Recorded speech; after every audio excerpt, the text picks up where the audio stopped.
एक शेर बताएं। इसको सुनने के बाद एक क्लास ही निकाली थी। ठीक है, आपसे एक शेयर मेरे पे अस्तगफुरुल्लाह, नहीं ये पे रहने दें, पर इससे बेहतर जो है ना, चले चले फिट आता है। भाई भाई बहुत मूड में। तेरी सादगी में इतना हुस्न है तो सिंगार में क्या होगा? वाह, पहला मिसरा हो गया। तेरी सादगी में इतना हुस्न है तो सिंगार में क्या होगा? तेरी नफरत में इतना मजा है तेरे प्यार में क्या होगा? भाई तो जो है ना एक्स्ट्रा ही जज्बाती हो गए। मुझे तो लगता है ये सिंगार नहीं, ये निखार था। आप जो मर्जी लगा मतलब मैंने भी ऐसा कुछ सुना था, मैंने ये एक ही जुमला सुना हुआ था, अगला मैंने मसला नहीं सुना हुआ था कि तेरी सादगी में इतना हुस्न है, तेरा निखार कैसा होगा। असल में सिंगार से ना वो जेंडर वो हो जाता है, बाइस्ड हो जाता है। सिंगार से वो फीमेल बेस्ड हो जाता है ना, तो निखार जो है वो दोनों जेंडर्स पे चल जाता है। तो इसलिए जो है वो मतलब ये वाला शेर जो है किसी मेल जेंडर के लिए अगर कभी पेश करें तो इसमें सिंगार के बजाय निखार कर दें तो वो ज़रा बेहतर हो जाएगा कि तेरी सादगी में इतना हुस्न है, तेरा निखार कैसा होगा। ठीक है, ये गुमराह कौम जो है ना, सिर्फ 5-6 मिनट के शुगल के लिए 5-6 महीने ज़ाया करना कितना जुल्म है। कब समझेंगे प्रेफरेंसेस आप? भाई ने ऐसा नहीं किया, भाई कहेंगे मेरा कोई कसूर नहीं है, ये साथ वाला एम ही कह रहा था, लेकिन कहने का मतलब है कि अपनी प्रेफरेंस समझें। ज़िंदगी बड़ी खूबसूरत है और पेपर पास ना होने पे 6 महीने बहुत टेंशन होती है। बंदा बड़ा गिल्टी फील कर रहा होता है ना, किताबें पढ़ने का दिल कर रहा होता है। और ख़ास तौर पे ग्रुप बी का पेपर फेल होने का मतलब है कि आपकी अटेम्प्ट मज़ीद बढ़ सकती है आगे। ग्रुप ए का पेपर फेल हो, कहीं ना कहीं वो रिकवर हो जाता है, आपका टाइम ओवरऑल ज़ाया नहीं होता। ग्रुप बी के पेपर फेल होने का मतलब है आपका टाइम ओवरऑल गिनती 6 महीने से आउट हो जाएगी। तो अब तो आप लोगों के पास टाइम ही नहीं होना चाहिए सारी बातें सोचने का। अब तो जो है वो सिर्फ पढ़ाई पे फोकस होना चाहिए। तो जो इसने फेसबुक पे अपलोड किया था वही ठीक था। क्या मोहब्बत जब भी होगी सीए के बाद? वाह, इन्होंने किया था वाकई? क्योंकि मुझे याद पड़ा है कि ऐसे किसी रैंडम पे मैंने भी कमेंट किया था। सर मेरी पोस्ट ज़्यादा आप पे लाइक आया। ठीक है, हाँ मैं रैंडमली चलते चलते वो किया। मैंने कहा वो एक बच्चे ने कहा अब मोहब्बत जो है ना उस ये के बाद होगी, तो मैं उस पर बड़ा अप्रिशिएट किया। मैंने कहा शाबाश, फाइनली तुम हक को समझ गए। इस तरह का कुछ इस तरह की कोई बात मैंने लिखी थी तो जी हाँ, nice nice, good work, keep it up. तो ये चीज़ वाकई बड़ी ज़रूरी है कि आप ये चीज़ नहीं, मतलब ये चीज़ कि आप पेपर दें, पेपर पास करें। लाइफ एक्सपेरिमेंट्स के लिए भरी पड़ी है।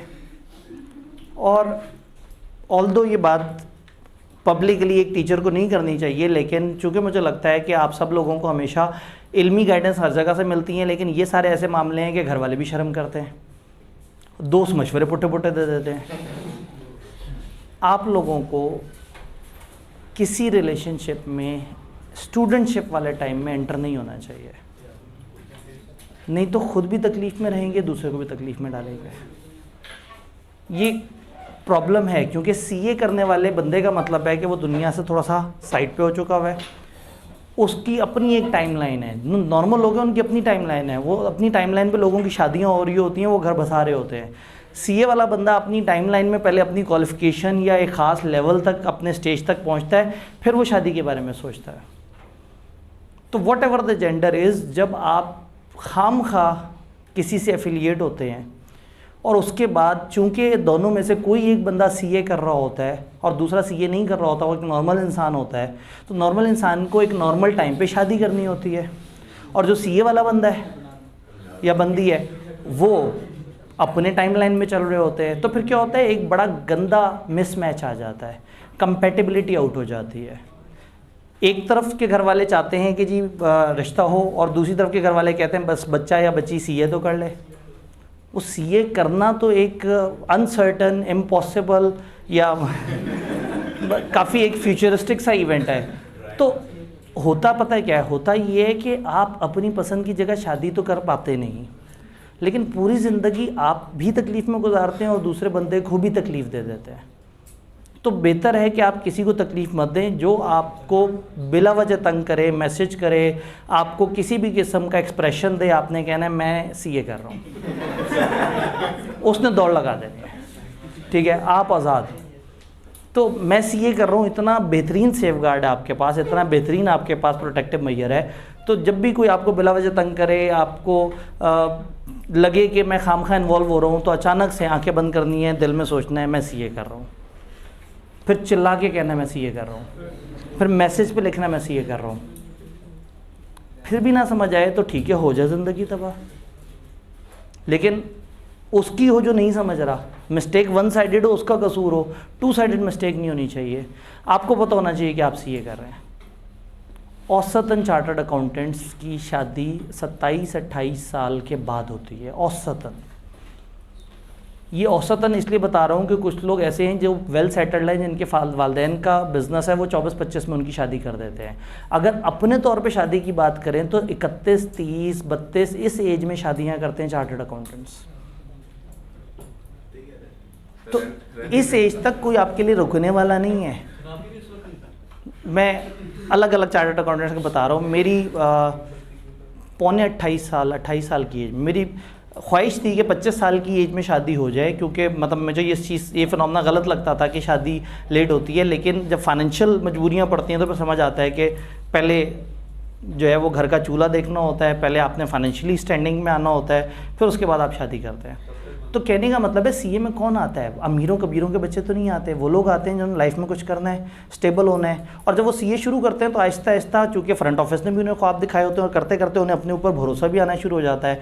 तो वो अपने घर वालों को बार बार यकीन दिलाते हैं कि आप मत परेशान हो, वो घर के मकान की छत बह रही है, बस 2 साल के अंदर मेरा मामला क्लियर है, मैं जल्दी से मेरी नौकरी शुरू हो जाएगी, अब ये घर मैं ठीक कराऊँगा, अब छोटी बहन की शादी मैं करूँगा, अब भाई को मुल्क से बाहर मैं भेजूँगा।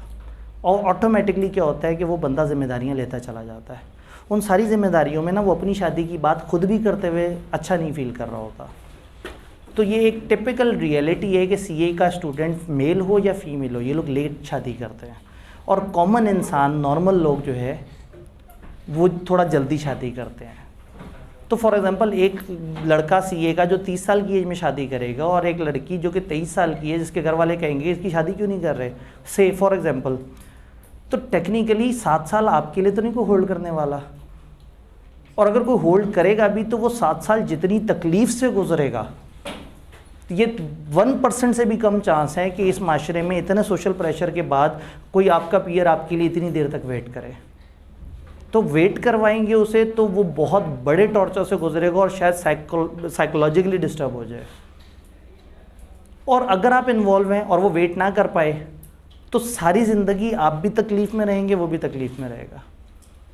तो दिस इज़ बेटर कि टाइमली ये रियलाइज़ कर लें कि रिलेशनशिप ड्यूरिंग सीए स्टडीज़ सिर्फ तबाही है।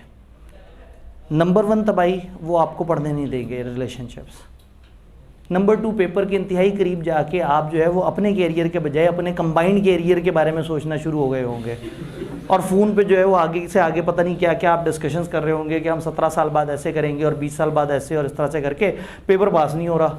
तो एक तो पेपर रुल जाएगा, और पेपर ना रोला या रोला, इन एनी केस दोनों लोग साइकोलॉजिकली मेंटली इतने डिस्टर्ब रहेंगे कि उनसे सीए के पेपर पास होना भी मुश्किल होगा। बहरहाल वो पास कर रहे होंगे तो वो एक लाश की तरह ज़िंदगी गुजार रहे होंगे। किताब खोल रहे हैं, शक्ल किसी और की नज़र आ रही है कि अब तो 2 साल हो गए उसकी शादी को। जाहिर है, मतलब जब नाकाम हुए होंगे, और सीए वाले ने नाकाम हो जाना है, प्रैक्टिकल रियलिटी है। तो ये फिल्मों को देख के जज्बाती मत हो जाएं। आप ऐसा नहीं होगा कि एक ट्रेन पे भागते जा रहे होंगे, अमरीश पुरी जो है वो कहेगा जाओ ले जाओ सिमरन को, और मसला ही कोई नहीं। आप हकीकी ज़िंदगी में मौजज़ात उतने ज़्यादा नहीं होते, ना इतने फिल्मी एक्शंस होते हैं। असल ज़िंदगी में हर किसी की कुछ घरेलू मजबूरियाँ होती हैं, कुछ प्रेशर्स होते हैं। तो बीइंग अ सीए स्टूडेंट मैं हमेशा आपको रिकमेंड करूँगा कि रिलेशनशिप टाइप की चीज़ से दूर रहें। आपको आज नहीं पता लगेगा, आज से 7-8 साल बाद पता लगेगा कि आप कितनी तकलीफ़ से गुजरे। Academic difficulty, personal difficulty. मैं चूँकि फ़ाइनल में अक्सर रात के वक्त यहाँ बैठा होता हूँ, काउंसलिंग कर रहा होता हूँ स्टूडेंट से, तो अक्सर बच्चे जो खासतौर पे काउंसलिंग के लिए आते हैं कि सर मेरे से पढ़ाई नहीं हो रही, उनके चेहरे को देखते ही लग जाता है कि क्यों नहीं हो रही पढ़ाई। वो रिग्रेट की ज़िंदगी जी रहे होते हैं, पछतावा हो रहा होता है उन्हें। वो कहते हैं काश मैं सीए शुरू ही ना किया होता। तो मैं कहता हूँ दूसरा पछतावा क्यों नहीं करते, काश मैं रिलेशनशिप में गया ही ना होता। तो आज आपके पास सीए तो आपने शुरू कर लिया है, दूसरी तरफ का पछतावे से बचने की ऑप्शन है। अब आप कहेंगे सर क्या मतलब सीए के स्टूडेंट हैं तो हम जीना छोड़ दें। भाई आप अच्छी एज में क्वालिफाई करो, पैसे के साथ प्रपोज करो किसी को, मज़ा तो आए। अगला कहे कि जी मुझे दुबई घूमने जाना, आप दुबई घुमा तो सको। अगला कहे डायमंड रिंग लेके दो, तो आप ये तो ना हो कि स्टाइपेंड जोड़ते फिर रहे हैं। ठीक है, जोड़ते रहेंगे, कोई 4 साल तक जोड़ेंगे, फिर उसके बाद डायमंड रिंग खरीदने की औकात बन जाएगी। पता है जेब में पैसा होगा तो प्यार करने का भी मज़ा आएगा। लेकिन आप कहेंगे सर मेरी एज नहीं होगी। अगर आप जल्दी से क्लियर कर लेते हैं, इतनी दुनिया 23 साल की एज में, 24 साल की एज में, 22 साल की एज में क्वालिफाई कर रहे होते हैं।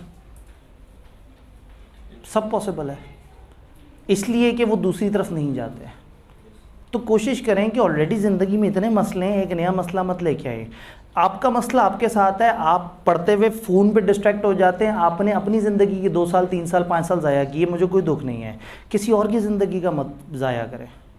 किसी और की ज़िंदगी के साल, उसका इमेज, उसका वक़ार, अगर आपको कोई अच्छा लगता है तो ठीक है, फिर आप उस पर रहम करें, आप काइंडली उसको मत तंग करें, उसको ज़िंदगी जीने दें, दुआ करें उसके साथ कुछ अच्छा हो और अपने आप को स्टेबल कर लें। अनलेस कि आप चीज़ों को फिल्मी तरीके से एडजस्ट कर सकते हो। अगर वो 1% से लेस चांस आपके पास है तो कर ले फिल्मी तरीके से एडजस्ट। बता दें घर वालों को कि जी मेरे तो पढ़ा ही नहीं जाता, तो फिर या तो वो चित्र परेड कर देंगे अच्छी, या अगर वो वाकई ही पैसा रखते हैं और वो मानते हैं कि बच्चों की छोटी एज में शादी हो जाए, पढ़ते तो रहते ही हैं लोग, ऐसे लोग ज़रा कम ही होते हैं। तो इसलिए ना ये मशवरा है, ऑल्दो ये रिवीजन क्लास के बड़े कीमती टाइम है, बट ये एडवाइस भी बड़ी कीमती है। कोशिश करें इर्रिस्पेक्टिव ऑफ जेंडर रिलेशनशिप में मत एंटर हो ड्यूरिंग सीए स्टडीज़। और अगेन जब सीए कर लें, जब क्वालिफाई कर लें, या कम से कम आप अपनी मंजिल के इतने करीब हों कि बस अब 1-2 पेपर रह गए, आप एक अच्छी जॉब पे बैठे हुए हैं, ठीक है, फिर उस टाइम पे ऑल्दो मैं उस टाइम पे भी बहुत ज़्यादा रिलेशनशिप को प्रेफर नहीं करूँगा। वालिदैन जब सेलेक्ट करते हैं तो वो उसको ओन करते हैं। अगर आप अपने किसी रिलेशन को उनके सामने प्रेजेंट करेंगे कि हाँ भाई हमने यहाँ शादी करनी है, सारी ज़िंदगी उसको ओन नहीं करेंगे। जब उसको ओन नहीं करेंगे तो आप तकलीफ़ से गुजरेंगे। मैंने इतने सारे कुलीग्स को, इतने दोस्तों को इस तकलीफ़ से गुजरते देखा है कि वो अपनी पसंद की शादी करने के बाद उनके घर वाले एक अलग एंटिटी हैं, बीवी एक अलग एंटिटी है, और वो बेचारे अजियत में हैं। वो इतना कमा के भी गरीब हैं बेचारे, क्योंकि वो हर वक्त उनके वालिदैन कभी नाराज़ हैं, कभी बेगम नाराज़ है, तो वो समझ ही नहीं आ रहा जी। ठीक, तो बस ये चीज़ इम्पॉर्टेंट है कि सीए करने के बाद ऐसे किसी काम में अगर इन्वॉल्व होते हैं, पहले तो वो भी गलत है। उस वक्त भी अगर आप उसको नेचुरल तरीके से घर वालों की रजामंदी से करें तो आपको मज़ा आएगा, क्योंकि है तो जुआ। एक इंसान को आप 5 साल से भी जानते हैं ना, जो इंसान फ़ोन पे जैसा दिख रहा होता है वैसा होता नहीं है। फेसबुक इसकी बेस्ट एग्जांपल है। फेसबुक पे आपको जो है वो इतने सारे फेक अकाउंट नज़र आते हैं, इतनी ज़्यादा गलत। फेसबुक पे तो आप आज भी पोस्ट कर लें तो आपको एक अननोन से टीचर की सबसे बेस्ट रिकमेंडेशन नज़र आ रही होगी जी सब्जेक्ट में, आप हैरान हो जाएंगे, आप कहेंगे हैं ये कहाँ से आ गया। तो फेसबुक की एक फ़ेक दुनिया है। सेम गोज़ विद रिलेशनशिप की दुनिया इंतहाई फ़ेक होती है। एक दूसरे के सामने अपने आप को बहुत एग्जेजरेट करके बयान करते हैं। तो आप 5 साल से किसी बंदे को जानते हैं, उसके साथ ज़िंदगी गुजारने से भी ज़्यादा सेफ़ है कि घर वालों ने जिसको चूज़ किया, क्योंकि यह है जुआ। आपको जिसको आप जानते भी हैं वो भी पता नहीं कैसा निकले, और जो घर वाले आपके लिए चूज़ करें वो भी पता नहीं कैसा निकले। लेकिन घर वाले जो चूज़ करेंगे तो उसमें बरकत भी ज़रा ऐड हो जाएगी, आपने घर वालों की बात सुनी, प्लस वो भी ओन करेंगे, कम से कम आपका ये आधा मसला तो ख़त्म हो जाएगा। तो इतना सारा जब टाइम बचेगा आपके पास तो फिर पेपर को फोकस करें। पेपर को फोकस करते करते एमएफए की तरफ आते हैं, और एमएफए के चैप्टर नंबर 1 की तरफ आते हैं, पॉलिटिकल। पेस्टल एनालिसिस हमने पढ़ा, हमने समझा कि पेस्टल क्या है, पॉलिटिकल, इकोनॉमिक, सोशल, टेक्नोलॉजिकल। आज हमने पॉलिटिकल पे और इकोनॉमिक पे बात करनी है। हर बिजनेस ने अपने इर्द गिर्द पॉलिटिक्स को देखना है, अपने इर्द गिर्द देखना है कि सियासतदान क्या कर रहे हैं, सियासी जमात क्या कर रही है, मुल्क में पॉलिटिकल क्लाइमेट कैसा है। सवाल ये है कि क्यों देखना है अपने इर्द गिर्द की पॉलिटिक्स को, उस इन्वायरमेंट में ऑपरेट करना है। भाई हम लोग अपना कॉलेज चला रहे हैं, हमें इससे क्या है कि इमरान खान हुकूमत कर रहे हैं, नवाज शरीफ, एक्सटर्नल फैक्टर। अब फॉर एग्जांपल अगर नवाज शरीफ हुकूमत कर रहा होगा तो इमरान खान ने आतंक मचाई हुई होगी, इमरान खान हुकूमत कर रहा होगा तो नवाज शरीफ के चाहने वालों ने जुल्म किया हुआ होगा। तो होगा ये कि जो भी हुकूमत कर रहा है और जो भी गवर्नमेंट में टसल चल रही है हमें उसका पता होना चाहिए। अगर हमें उसका नहीं पता होगा तो हम डिस्टर्ब होंगे। सेशन के बीच में अचानक से जो है वो एक पॉलिटिकल डिस्टर्बेंस हुई, एक हफ्ते के लिए बुरी तरह से क्लासेस मुतासर हो गई। ये तो हमारा बिज़नेस है, हमारा बिज़नेस ऐसा है जो 6 महीने पे पढ़ा रहा है, चलो 3-4 दिन हमने आगे पीछे करके एडजस्ट कर लिए। जिनके बिज़नेस में डेली करोड़ों की आमदनी हो, जिनके बिज़नेस का फ़र्ज़ करें 3 पीक डेज़ आए हुए हैं और एन उन 3 पीक डेज़ में जो है वो लोग हकीकी आज़ादी के लिए निकल पड़े। तो बिजनेसेस को इस चीज़ को देखना होगा कि what is the political environment around them. उस पॉलिटिकल एनवायरनमेंट में डिस्टर्बेंस कितनी है, अनसर्टेनिटी कितनी है। बिज़नेस छोटा बिज़नेस हो उसने इसलिए समझना है कि अपने आप को बचा सके, और बड़ा बिज़नेस इसलिए समझे कि वो उसको मैनिपुलेट कर सके। क्योंकि बिज़नेस और पॉलिटिक्स का आपस में गहरा ताल्लुक है। ये जो पॉलिटिकल पार्टीज़ हैं इन सबको चाहिए होते हैं पैसे, और पैसे इनके पास अपने तो होते नहीं, तो बिजनेसेस इन्वेस्ट करते हैं इन पे। तो नॉर्मली क्या होगा, 2-3 बड़े बिजनेस टाइकून होंगे जो किसी पॉलिटिकल पार्टी को फंड करेंगे, उनकी कैंपेन को फंड करेंगे। इन रिटर्न उनसे क्या एक्सपेक्ट करेंगे, अच्छे कॉन्ट्रैक्ट्स, अच्छे काम मिल जाएं, सारा कुछ। अब मैं अगर कंपेटिटर हूँ किसी ऐसे बिजनेस का जो कि इन्वेस्टर है पॉलिटिकल ग्रुप का, और खुदा ना खास्ता उन्हीं की हुकूमत आ गई, तो मुझे बहुत एहतियात से अपने बिजनेस डिसीजन लेने होंगे और अपने आप को बहुत ध्यान से रूल्स एंड रेगुलेशंस की पासदारी करते हुए चलाना होगा। और अगर वो जिस पॉलिटिकल पार्टी को सपोर्ट कर रहा है उसका ऑपोजिट आ गया तो मुझे और चौड़ा होकर फिरना चाहिए कि ठीक है, अब कंपेटिटर तो ज़रा सा भी कुछ करेगा तो उसको तो दूसरी गवर्नमेंट ही कुचल देगी। तो वो आते साथ ही उस बिजनेसमैन का तो सत्यानाश फेरेंगे और हम बैठे बैठे एवं ही फ़ायदे में आ जाएंगे।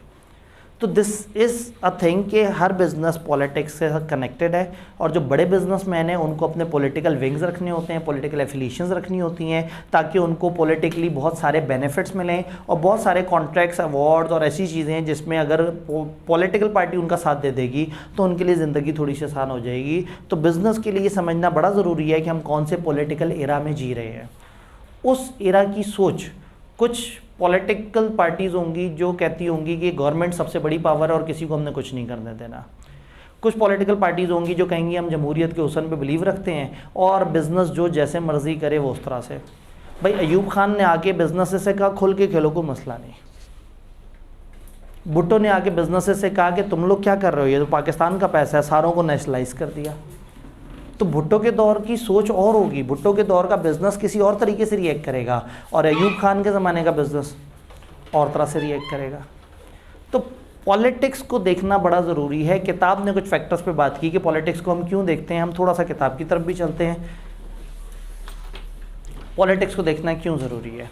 पहले तो एक पेस्टल आ गया, ये मैं चैप्टर 1 के साथ प्लान किया होता है, क्योंकि पेस्टल जो किताब का रीडर हो जैसे ही चैप्टर 1 को पढ़े उससे पहले पेस्टल पता लग जाए। हमने पेस्टल को उन चैप्टर्स के एंड पे कवर कर लिया था, तो हम पेस्टल पे बात यहाँ नहीं करेंगे। पॉलिटिक्स आ गया, अब किताब ने तो खींचना है, उसने तो पूरा चैप्टर बनाना है पॉलिटिक्स पे। उन्होंने पॉलिटिक्स के वर्ड को गूगल पे सर्च किया कि पॉलिटिक्स को कैसे कैसे बोला जा सकता है। तो उन्होंने कहा politics in the world started since the establishment of society after agriculture revolution. Agriculture revolution के बाद दुनिया में पॉलिटिक्स शुरू हो गई। पॉलिटिक्स तब से इवॉल्व करे जा रही है, चीज़ें आगे बढ़ी जा रही हैं। हम कोई सिंगल डेफिनेशन पॉलिटिक्स की नहीं लेके आ सकते, तो भाई नहीं लेके आ सकते तो मत बताओ। फिर भी उन्होंने बहुत सारी बता दी, मैंने उनमें से कुछ 2-3 सेलेक्ट करके यहाँ लिखी कि politics is the most concentrated expression of economics. Financial terms में बताया कि इकोनॉमिक्स का सबसे कंसनट्रेटेड जो एक्सप्रेशन है वो पॉलिटिक्स है। अब वही बात है कि रिवीजन क्लास है, हम एक क्लास पे बहुत ज़्यादा एंजॉय नहीं कर सकते, हम थोड़ा सा तेज़ी से आगे चलेंगे। ये ज़्यादा सीधी सी बात है। Politics is distinctive form of rule. हुकूमत करने का, रूल करने का एक बड़ा अजीब सा तरीका, जहाँ पीपल एक्ट टुगेदर, मिलके काम करते हैं, थ्रू इंस्टीट्यूशनलाइज प्रोसीजर, मुख्तलिफ इदारों के प्रोसीजर्स के थ्रू, टू रिजॉल्व डिफरेंसेस, ताकि आपस के इख्तलाफात और चीज़ों को ख़त्म कर सकें, टू कंसीलिएट डाइवर्स इंटरेस्ट, अलग अलग इंटरेस्ट को एक जगह रिकनसाइल कर सकें, and values and to make public policies in pursuit of common purpose. Common purpose के लिए ऐसी पॉलिसीज़ बनाएं जो कि पब्लिक के वसीतर मफाद में है। तो पॉलिटिक्स इज़ बेसिकली लोगों के लिए लोगों पे हुकूमत करना, लोगों पे लोगों के लिए हुकूमत करना, ठीक है। वो फिर आप डेमोक्रेसी को देखते हैं कि by the people, for the people, killing the people, hitting the people. तो वो बिजनेस जो है एक्टिविटी पॉलिटिकल पॉलिसी और डिसीजन मेकिंग पे डिपेंड करता है। पॉलिटिकल सेटअप किसी भी कंट्री पे किस पे डिपेंड करता है? पॉलिटिकल आइडियोलॉजी क्या है, रूलिंग पार्टी की सोच क्या है। रूलिंग पार्टी की अगर सोच है कि हमने सिर्फ करप्शन को पकड़ना है तो वो और तरह से सोचेंगे। रूलिंग पार्टी की सोच ये है कि खाना भी है और लगाना भी है। रूलिंग पार्टी की सोच है कि ना लगाना है ना करप्ट को पकड़ना है, सिर्फ खाए जाना है। तो फिर क्या होगा कि ऑब्वियसली इस सोच के हिसाब से वो चल रहे होंगे। जब आपको पता है कि पॉलिटिकल पार्टी वो है जो खाने पे बहुत यकीन रखती है, तो आप अपने बिजनेस डिसीजंस लेते हुए अक्सर जगह उनको कुछ खिलाने पिलाने पहुंच जाएंगे और अपने कॉन्ट्रैक्ट्स आराम से निकलवा लिया करेंगे।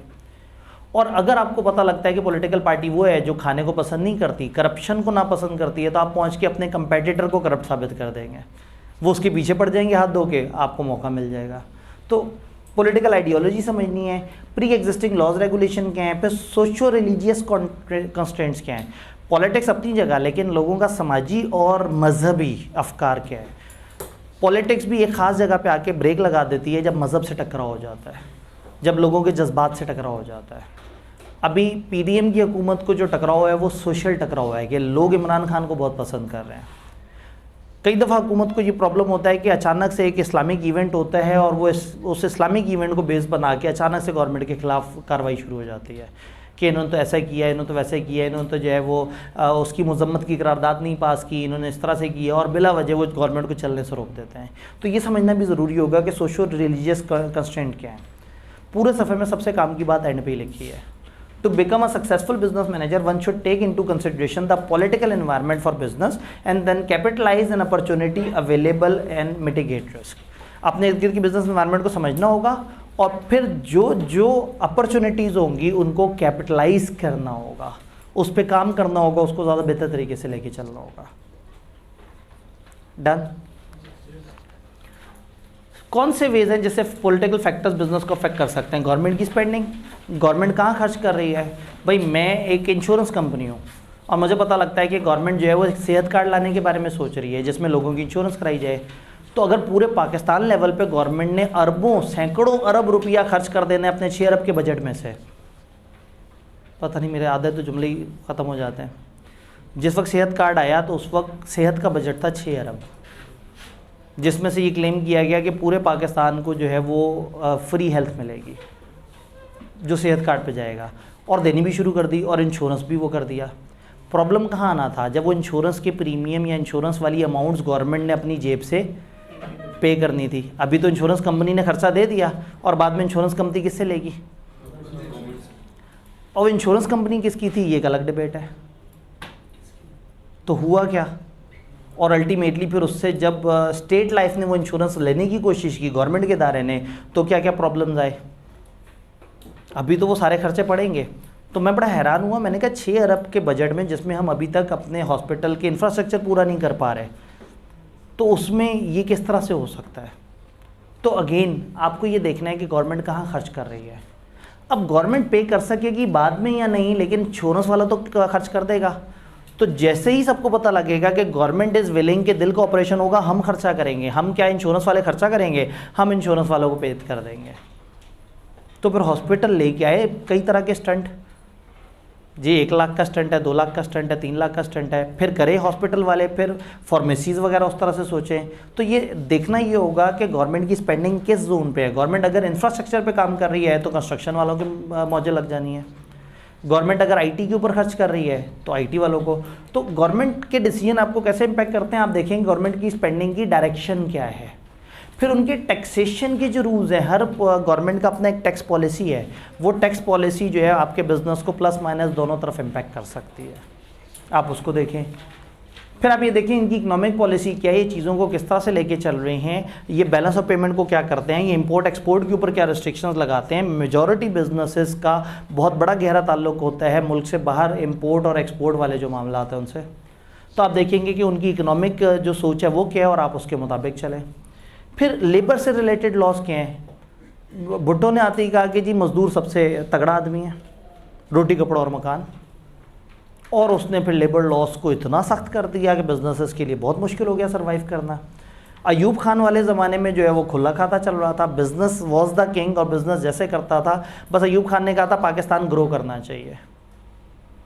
अयूब खान के एरा में पाकिस्तान की एक्सपोर्ट्स मलेशिया, थाईलैंड और इंडोनेशिया की कंबाइंड एक्सपोर्ट्स से ज़्यादा थी।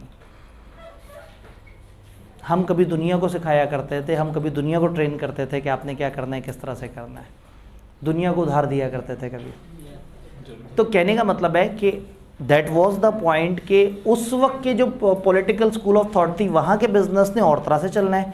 उसे पता था कि जी अयूब खान ये कहता है कि भाई पाकिस्तान में पैसा आना चाहिए, पाकिस्तान में पैसा गर्दिश करे, दौलत नज़र आनी चाहिए, हमारे रिजर्व्स बढ़ने चाहिए, जैसे मर्जी करो। तो फिर लेबर का इस्तेसाल हो रहा है उसके ऊपर को बहुत ज़्यादा बॉदर नहीं करता था। लेकिन भुट्टो ने कहा भाई पैसा बनाओ या ना बनाओ, लेबर के साथ जुल्म नहीं करना। और तुम क्यों पैसा बना रहे हो, तुम तो प्राइवेट सेक्टर हो, पैसा तो गवर्नमेंट को बनाना चाहिए। और उनकी चलती हुई कंपनियों को उठा के प्राइवेटाइज कर दिया और नेशनलाइज कर दिया। वो लोग बेचारे परेशान हुए, इतने अरसे से मेहनत करके करोड़ों के अरबों के एम्पायर खड़े किए हैं, गवर्नमेंट कब्जा करी जा रही है, तंग आके दूसरे मुल्कों में भागे। आज भी कई मुल्कों के कई बड़े सेठ, बहुत पीछे हिस्ट्री जाके देखें तो वो पाकिस्तानी भागा हुआ बंदा निकलता है, और वहाँ जाके अपना नाम चेंज करके जग्गा डाकू से जो है नाम चेंज करके जेडी सेठ बन के, जग्गा डाकू जेडी, तो वो वहाँ जाके जो है वो अपने आप को चेंज करके और वो एक बहुत बड़ी एम्पायर खड़ी कर चुका होता है। वो एंटरप्रेन्योर जो पाकिस्तान को कहाँ लेके जा सकता था। तो पॉलिटिक्स को भी नुकसान होता है जब आप बिजनेसेस पे बड़े लेवल पे अटैक करें। तो ये एक अजीब सी मोहब्बत है इनकी, एक दूसरे को बर्दाश्त भी करना है, साथ भी चलना है, ख्याल भी रखना है, अगेंस्ट भी आना है, ज़्यादा सर पे भी नहीं चढ़ाना और ज़्यादा इग्नोर भी नहीं करना। तो अभी इस सारे को डिस्कस करके मैं फिर सवाल की ऑप्शन दूंगा। लेबर लॉस को आपने देखना है, फिर इंटरनेशनल रिलेशन और पॉलिसीज़ क्या हैं, वो इंटरनेशनली कैसे रिलेशन रख रहे हैं। आप इंडिया को चीज़ें बेची जा रहे हैं, पता लगा गवर्नमेंट आई, उन्होंने कहा इंडिया तो हमारा दुश्मन है, इसके साथ तो हमने डील ही नहीं करना, तो आपको फ़ौरन अलर्ट हो जाना चाहिए कि भाई ये जो लोग आ गए हैं जज्बाती हैं, इस वक्त हमें कुछ और करना होगा। जैसे पाकिस्तान के अंदर जो है जो करंट इकोनॉमिक क्राइसिस है, या ओवरऑल इकोनॉमिक क्राइसिस, हमसे सबसे करीब एक बहुत बड़ी पॉपुलेशन वाला मुल्क इंडिया है, और जिनकी कॉस्ट ऑफ प्रोडक्शन भी काफ़ी हद तक बेहतर है। वहाँ से ट्रेड होने से पाकिस्तान में कुछ ऐसी चीज़ें हैं जो यहाँ सस्ती हैं जो वहाँ जा सकती हैं, वहाँ की ऐसी चीज़ें हैं जो यहाँ सस्ती हैं, लेकिन चूँकि पॉलिटिकल क्लैश है तो इस वजह से बिजनेसेस एक दूसरे को सामने सामने सपोर्ट नहीं कर पा रहे। इंडिया से दुबई और दुबई से पाकिस्तान माल आता है, एंड सेम वाइस वर्सा होता है, अनलेस के स्मगलिंग के रूट से जाए।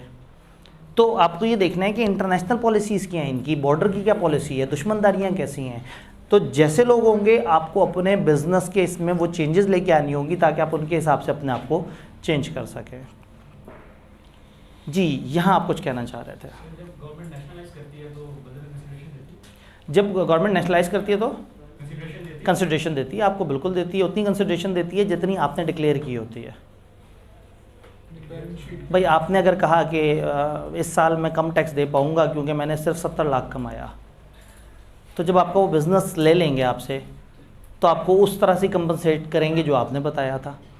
ये बिल्कुल ऐसे ही है जैसे जब घर का टैक्स वो करवाना होता है, पे करना होता है, तो आप उस घर की एक मिनिमम सी वैल्यू गवर्नमेंट में जमा कराते हैं कि ये इतनी वर्थ का है। ये 4 करोड़ के घर को आप कह देते हैं कि ये तो तकरीबन कोई 36 लाख की प्रॉपर्टी है, और आप दे देते हैं उसके ऊपर टैक्स।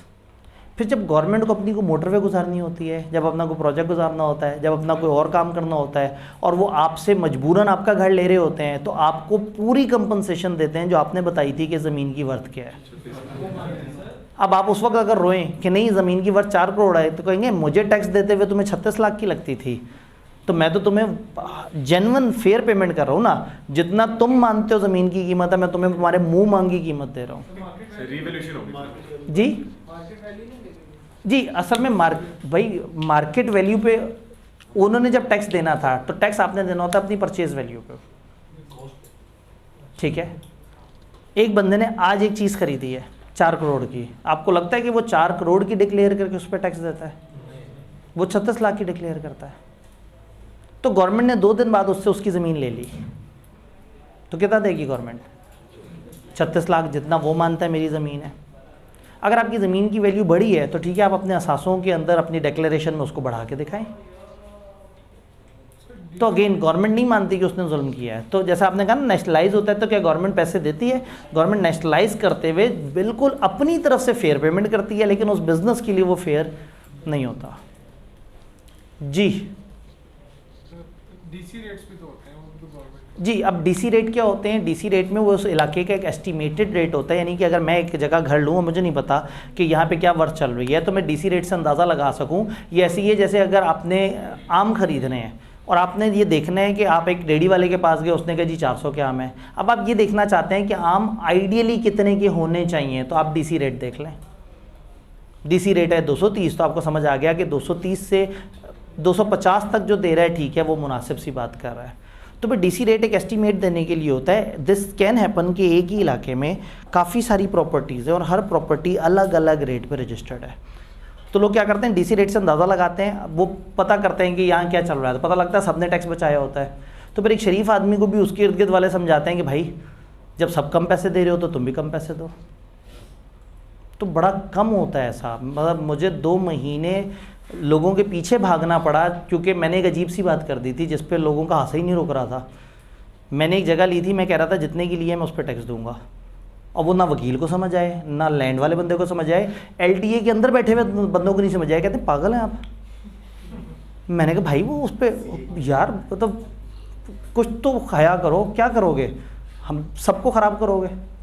तो वो उस चीज़ पे इतने हैरान थे कि जी आप क्यों ये सोच रहे हैं कि आपने पूरा टैक्स देना है। और मुझे उसको, मेरी वाइट मनी थी, मुझे उसको प्रॉपर डिक्लेयर करना था कि भाई मेरे अमाउंट्स में से एक आउटफ्लो हो रही है तो वो आउटफ्लो जेन्युइन हो। तो कहने का मतलब है कि मुझे 2 महीने तक तो बंदों के पीछे भागना पड़ा कि क्या मार्केट में कोई ऐसा बंदा मिलेगा जो मेरी बात समझ सके कि मुझे असल वाला टैक्स देना है। और वो असल वाला टैक्स जो है तो वो बड़ी मुश्किल से एक साहब को समझ आई, और उन्होंने पता नहीं किस किस तरीके से किस किस को कैसे समझा के मेरा काम प्रोसेस करवाया। वेल्थ रिकंसिलिएशन स्टेटमेंट भी तो होती है, तो वो रिकंसाइल कैसे हो जाता है? रिकंसाइल तो बड़े आराम से होता है, उसमें अदर की ऑप्शन भी होती है। जी क्लियर। अब interaction between business and government, हमारी हेडिंग गायब हो गई, लेकिन हमें कोई दुख नहीं है, हमारा मेन माल नीचे है। गवर्नमेंट और बिजनेसेस आपस में इंटरेक्ट, बिजनेस को गवर्नमेंट से इंटरेक्ट करना चाहिए या इग्नोर कर दे। एक पॉलिसी ये है कि आप इग्नोर कर दें, आप कहें जो गवर्नमेंट में हो रहा है ठीक है, मैं अपना काम करता रहूँ। जो छोटा बिजनेस है वो इग्नोर कर दे और बस डरता रहे कि गवर्नमेंट करके आ रही है, अपने आप को सिर्फ डिफेंड करता रहे। एक दरमियाना बिजनेस थोड़ा सा डिफेंड करे और थोड़ा सा लॉबिंग करे, और जो बड़ा बिजनेस है वो तो गवर्नमेंट के ही कदमों में जाके बैठ जाए। उनसे कहे कि बोला ये पॉलिसी अब आपने ही निकालनी है, मैं फ़लाना तारीख को गाड़ियाँ इंपोर्ट करने लगा हूँ 5000, आपने एक दिन के लिए नोटिफिकेशन जारी कर देना है, आपके फ़लाना सेक्शन के फ़लाना लिखा हुआ है कि अगर कमिश्नर चाहे तो कभी कभार किसी रूल में रिलैक्स कर सकता है। आपने एक दिन के लिए नोटिफिकेशन जारी करना है कि इस आज के दिन के लिए गाड़ियों की इंपोर्ट पे हम टैक्स माफ़ कर रहे हैं। तो फिर कमिश्नर कहेगा या गवर्नमेंट कहेगी कि भाई हम ऐसा क्यों करेंगे। वो कहेंगे भाई उनमें से 5 गाड़ियाँ आपको दे देंगे। वो कहेंगे उन 5 गाड़ियों से हमारा क्या बनेगा। तो हम उन्हें बताएंगे कि ये गाड़ी ऐसी है जो पाकिस्तान में 4.5 करोड़ की ये गाड़ी बिक सकती है, मैं इस तरह की 5000 गाड़ियाँ मंगवा रहा हूँ। तो मिनिस्टर को भी बात समझ आ जाएगी, गवर्नमेंट के बंदों को भी बात समझ आ जाएगी। तो आप 5-6 गाड़ियाँ उन्हें देंगे, वो जो आपने 5000 गाड़ियों पे 15000 गाड़ियों के बराबर टैक्स देना था इन्फ्लेटेड रेट पे। तो जो बहुत बड़ा बिजनेस है वो तो फिर कोई काम सीधा सोचता ही नहीं ना, वो पहले गवर्नमेंट के पास जाके कहते हैं इसको टेढ़े तरीके से कैसे कर सकते हैं। तो वो कहते हैं अजीब सी बात कर दी है, तो कहता है अच्छा फिर मिल के करते हैं। मैं कहा हाँ अब अच्छी सी बात की आपने। फिर वो कोई सर्कुलर निकालेंगे, कोई नोटिफिकेशन निकालेंगे, कोई सिस्टम निकालेंगे, कोई रिश्तेदार का नाम लगा के, कोई रिलेटेड पार्टी करके, कोई इस बंदे के थ्रू, उस बंदे के थ्रू। और बिजनेसेस छोटी छोटी बात पे सीएम लेवल तक के बंदे को इन्वॉल्व कर लेते हैं, इतनी पहुंच होती है इनकी। पंजाब में पीछे तो मशहूर हो गया था कि कोई बड़ी ट्रांजैक्शन एक ख़ास अमाउंट से ऊपर अप्रूव ही नहीं हो सकती जब तक बोझदार भाई उसको ओके ना करते हैं। अनफॉर्चुनेटली दुख इस बात का होता था कि जो करप्शन को रोकने आया है, जिसको हम फेवरेट मानते हैं, उसी का अपना बंदा जो है वो चीज़ों को सही नहीं लेके चल रहा और वो उसके खिलाफ एक्शन नहीं ले रहा। तो खैर अगेन मतलब ये बातें जब आप इंडस्ट्री में मार्केट में आएंगे फिर आपको पता लगेगा कि हो क्या रहा था। अभी तो आप सिर्फ फेसबुक को देख देख के ज़रा साथ साथ वो शेयर वगैरह करते रहे। तो बिज़नेस ने किस तरह से इन्फ्लुएंस करना है गवर्नमेंट को, कई तरीके हैं। हम कहते हैं प्रेशर ग्रुप और लॉबिंग, ये दो मेन काम है जिससे जो है गवर्नमेंट को आप जो है वो थोड़ा सा प्रेशराइज कर सकते हैं, थोड़ा सा चीज़ों को लेके चल सकते हैं। इनके ऊपर हम एक एक करके बात करेंगे। हम कहते हैं कि फाइनेंशियल इंसेंटिव स्ट्रेटजी है, बिजनेसेस जो है अपनी इकोनॉमिक लेवरेज को इस्तेमाल करके पब्लिक पॉलिसी मेकर्स को इन्फ्लुएंस कर सकते हैं। इनके पास रुपया पैसा ज़्यादा होता है तो ये जो पब्लिक पॉलिसी मेकर्स है उनको ये इन्फ्लुएंस कर सकते हैं। किताब ने इंतहाई साफ़ सुथरा लफ्ज़ इस्तेमाल किया कि ये अपने पैसे से उनको इन्फ्लुएंस कर सकते हैं। ये बेचारे बड़ा कुछ लिखना चाह रहे थे लेकिन ज़ाहिर है एक प्रोफेशनल किताब है जी। They can use economic power to threaten to leave a city, state और कंट्री। वो यहाँ तक भी बात कर सकते हैं। उनके पास इकोनॉमिक लेवरेज है, वो कहता है हमारा इतना बड़ा बिजनेस है, चाहे तो वो पैसों से इन्फ्लुएंस करें उनको, चाहे तो ये कहते हैं कि ठीक है जी अगर हमारे मुतालबात नहीं माने तो हम अपना प्रोडक्शन यूनिट बंद कर देंगे। फिर फेसबुक पे खबर आएगी कि इतनी अहम कंपनी का प्रोडक्शन यूनिट पाकिस्तान में बंद हो गया तो सारे गवर्नमेंट पे को बुरा भला कहेंगे। तो समटाइम गवर्नमेंट जो है वो अपनी साख बचाने के लिए भी उनकी कोई उल्टी सीधी बातें मानना शुरू कर देती है। तो एक तरीका ये है कि आप अपनी फाइनेंशियल इंसेंटिव स्ट्रेटेजी को यूज़ करते हैं। देन और तरीके क्या हैं, आप स्टेक होल्डर्स कोलेशन की तरफ आते हैं, आप लोगों को साथ मिलाते हैं। आपको लग रहा है कुछ गलत हो रहा है, आप कहते हैं अच्छा चलो 3-4 तगड़े सप्लायर्स को भी मिला लिया, कुछ 2-3 मोटे कस्टमर्स को भी साथ मिला लिया, कुछ और फील्ड के और बंदों को मिला लिया, तगड़े हो गए, मिल गए और मिल के आपस में बैठ के बात की कि भाई ये क्या हो रहा है, इसमें तो हम सब रुल जाएंगे। ये जो गाड़ियों का ये वाला रूल आ रहा है, भाई सप्लायर तुम भी उड़ जाओगे, मैं मैन्युफैक्चरर भी उड़ जाऊंगा, हाँ भाई शोरूम वाले तुम भी उड़ जाओगे। अब किसी का कोई चचा मिनिस्टर होगा, किसी का कोई और ताल्लुक होगा, तो कहीं ना कहीं जब इतने सारे लोगों को अपने साथ जोड़ेंगे और मिलजुल के काम करेंगे तो इस कोलेशन से भी आप गवर्नमेंट को किसी न किसी तरीके से इन्फ्लुएंस कर सकेंगे। एक तरीका ये है कि आप एडवोकेसी एडवर्टाइजमेंट की तरफ आते हैं। आप क्या करते हैं, आप मुख्तलिफ तरीके से गवर्नमेंट की पॉलिसी के ख़िलाफ़ जो है ना अजीब अजीब सी बातें शुरू कर देते हैं, सोशल मीडिया पे ट्रेंड चला देते हैं। गरीब किसान का इस्तेसाल नहीं होने देंगे, गवर्नमेंट ने ये जो एग्रीकल्चर के ऊपर टैक्स लगाया है इसको ख़त्म किया जाए। वो गरीब किसान को तो पता ही नहीं होगा टैक्स क्या है और बेचारा कमाता ही कितना सा होगा, लेकिन जो कई 100 अरब कमा रहा होगा उन फसलों से, उन खेतों से, उन एग्रीकल्चर प्रोडक्ट से, उसको टैक्स पड़ रहा होगा। तो बजाय इसके कि वो ये कहे कि ये टैक्स नहीं होना चाहिए, वो एक इमोशनल ड्राइव चालू कर देगा। आप जैसे कुछ लोगों के पास कुछ पोस्टें आएंगी जिस पे लिखा होगा कि अगर आप में ज़रा सा भी ईमान बाकी है तो इसको शेयर करें, उन किसानों को मरने से बचाएं। आप फ़ौरन से मुल्की कौमी फरीज़ा समझ के ये बग़ैर सोचे कि किसान इतनी खूबसूरत पोस्ट कैसे बना सकता है, ठीक है, आप वो इतनी खूबसूरत फूल बूटे लगी हुई प्रॉपर ग्राफिक्स के साथ अच्छी कोरल ड्रॉ पे डेवलप हुई हुई तस्वीर आप उठा के आगे फॉरवर्ड कर देंगे। जी ऐसी पोस्ट को रिपोर्ट कर देते हैं। ऐसे बड़े कम लोग होते हैं, लेकिन बड़ी अच्छी बात है कि अगर आपके सामने अजीबोगरीब इस तरह की कोई पोस्ट आती है तो कहने का मतलब है बिज़नेस का एक दूसरा तरीका ये है कि इनडायरेक्ट तरीके से आता है, एडवर्टाइजमेंट शुरू कर देता है, एडवोकेसी एडवर्टाइजमेंट शुरू कर देता है, उस पॉलिसी के अगेंस्ट लोगों का माइंड बनाना शुरू कर देता है। गवर्नमेंट ने अचानक से कह दिया कि जी अब आप प्लास्टिक के शॉपर नहीं देंगे, अब आप कपड़े के शॉपर देंगे। अब कपड़े के शॉपर दें तो वो महंगे होते हैं, लोग ख़रीदेंगे नहीं और लोग ऑफेंड होते हैं और जनाब बार बार सुपर स्टोर के मालकान उनसे लड़ना शुरू कर देते हैं। तो आप अचानक से कंपेन शुरू कर दें कि जी गवर्नमेंट का ये फ़ैसला बड़ा सही नहीं है, इसमें ये मसला है वो मसला है, और चंद मजबूर लोग दिखा दें, कोई इंटरव्यू में किसी बंदे को रोते हुए दिखा दें कि जी मेरी दुकान में लोग आते थे और वो मेरा सालन जो है वो पूरे लाहौर में बड़ा मशहूर था, अब जो कस्टमर आते हैं वो कहते हैं सालन दो, अब मैं इस कागज़ के शॉपर में उनको सालन कैसे दूँ। वाकई वो जी पाए वाला है जी, वो पाए नहीं दे पा रहा किसी को, क्योंकि उस कागज़ के थैले में पाए डालें तो वो लीक कर जाएंगे। अब ये एक ऐसा आलमी मसला बन जाएगा कि उसके ऊपर जो है जो पाए खाने वाले शौकीन सियासतदान हैं वो कहेंगे यार ये तो वाकई हमने सोचा ही नहीं, तो फिर रूल पास कर देंगे इस लेवल से ऊपर के दुकानदार को कागज़ का कपड़ा, वो कागज़ का शॉपर देने और उससे नीचे वाला प्लास्टिक का, हो गया उनका काम। वो कागज़ों में डिक्लेयर कर देंगे हम तो उससे नीचे वाला बिजनेस है।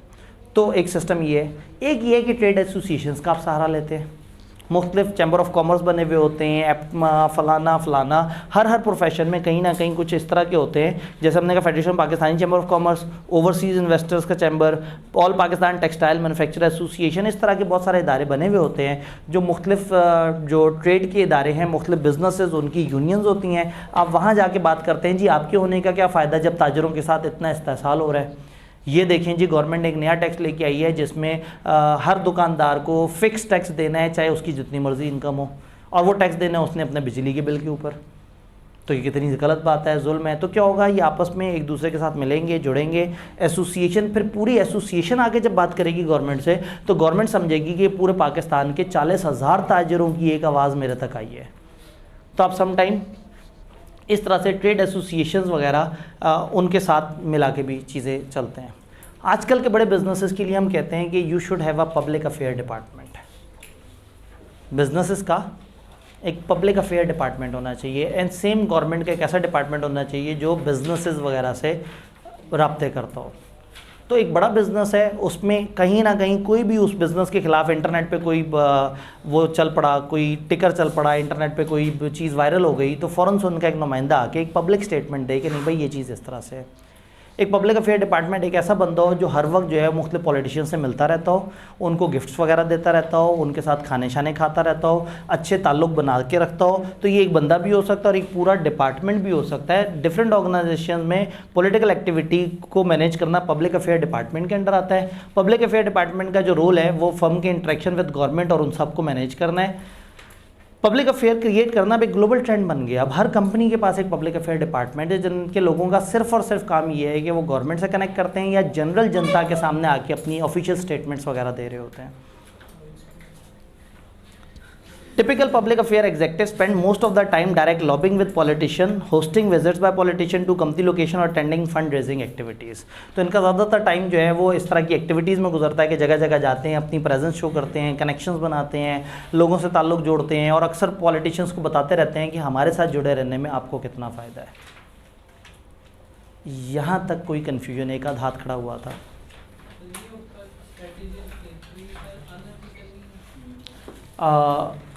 बिज़नेस ने एथिकल तरीके से भी ये करना पड़ सकता है।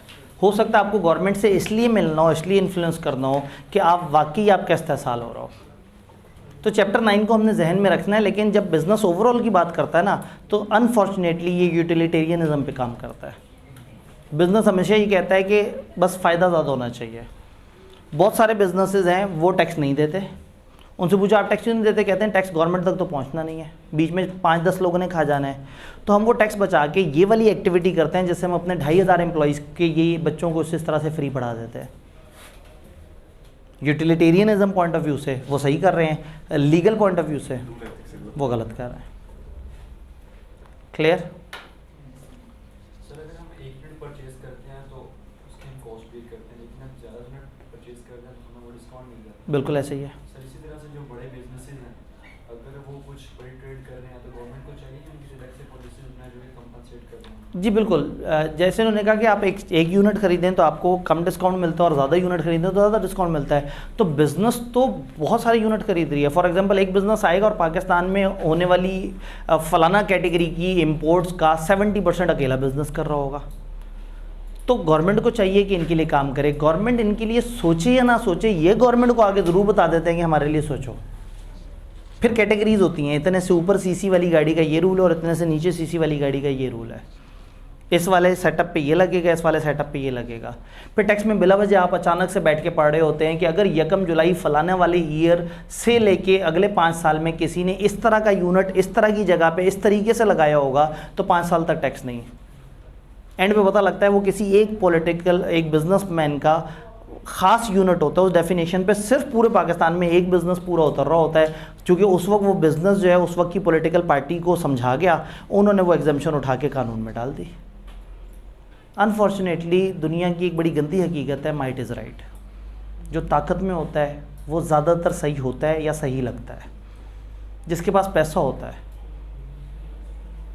अब वही बात है कि जब जहांगीर तरीन के पास पैसा और वो पूरी पॉलिटिकल पार्टी चला सकता था, तो फिर उस पॉलिटिकल पार्टी ने उसको हीरो के तौर पे साबित किया हुआ था।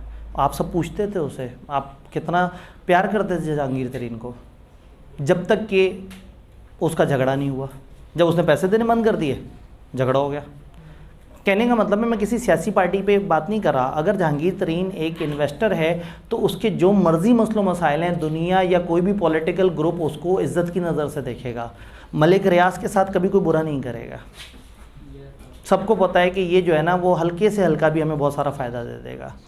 तो these are the things. Yes, Mian Mansha, मतलब चंद बड़े बड़े लेवल के जो टाइकून्स हैं। तो फिर क्या होता है, ख़ास टाइम बस इतना ऊपर चला जाता है कि फिर पॉलिटिक्स को वो कर रहा होता है। तो हम बात करें हर बिजनेस की, छोटा बिजनेस क्या करे, एहतियात करे, दरमियाना बिजनेस थोड़ी सी एहतियात करे, थोड़ा सा बड़ों को फॉलो करे, थोड़ी सी लॉबिंग कर दे, थोड़ा सा इंटरनेट वगैरह पे जो है वो इस तरह की कंपेनें कर ले, और जो बड़ा बिजनेस है वो गवर्नमेंट को पकड़े और गवर्नमेंट को कहे कि ये काम ऐसे करना है। लेकिन इसका एक नुकसान होता है, आप गवर्नमेंट को मतलब किसी एक पार्टी को पकड़ते हैं, आप उसके अलाय कहलाते हैं, फिर जब आपका दुश्मन आता है हुकूमत में तो वो आपको फिर छोड़ता नहीं। तो अच्छे सियासतदान या अच्छे बिजनेसमैन क्या करते हैं, वो एक पॉलिटिकल पार्टी का साथ देते हैं, और जब उन्हें नज़र आता है कि अब इसका जवाल आने वाला है और किसी और को आप फेवर मिलने वाली है, वो उससे नाराज़ हो जाते हैं और दूसरे से दोस्ती कर लेते हैं। तो यस, मतलब ये Istehkam Pakistan Party was a good move, जो उन्हें समझ आ गया कि ठीक है, जितना पीटीआई के ऊपर जो है वो अरूज था वो देख लिया हमने, अब आगे चलते हैं। तो खैर, तो पीटीआई ने कौन सा छोड़ दिया, सारी इलेक्शन कैंपेन उसी ने की थी।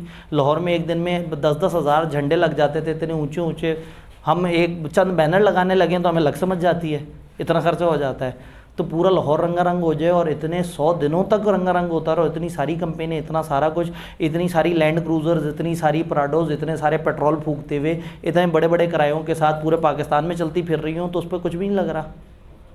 दो चीज़ें लग रही हैं, या बिजनेसमैन का पैसा या फ़ॉरेन फंडिंग। फ़ॉरेन फंडिंग अगर सही हो तो कोई दुख नहीं है, लेकिन अगर वो उन मुल्कों से या उन जगहों से आ रही है जो दुश्मन है पाकिस्तान के, तो वो फिर ख़तरनाक बात है। तो खैर, इससे पहले कि आपको लगे कि मैं कोई पॉलिटिकल डिबेट कर रहा हूँ, आखिरी बात पॉलिटिकल्स के चैप्टर की, किताब में आउट ऑफ नो वेयर अचानक से एक डिस्कशन शुरू हो जाती है स्पेक्ट्रम ऑफ पॉलिटिकल जो पार्टीज़ है या पॉलिटिकल जो स्कूल ऑफ थॉट है।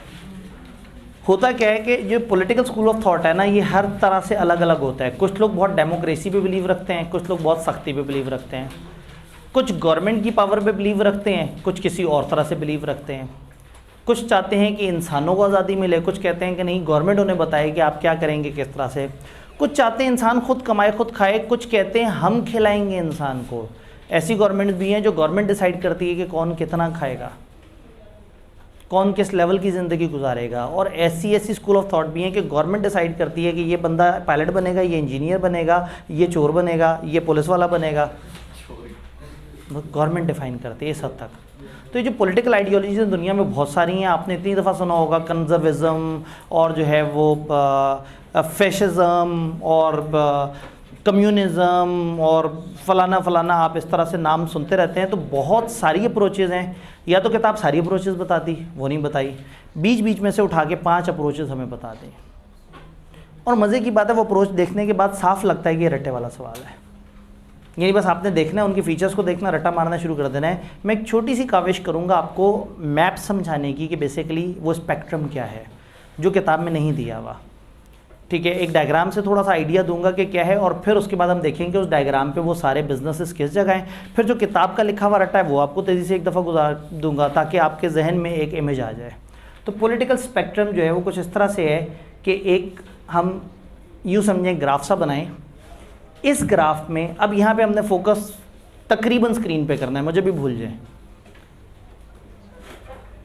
एक ग्राफ जिसमें हम कहते हैं कि ये सेंटर है दरमियान में, सेंटर दरमियान में होता है, मैंने कितनी कमाल बात बताई है, सेंटर दरमियान में, ऊपर की तरफ है high government control on economy, नीचे की तरफ है low government control on economy.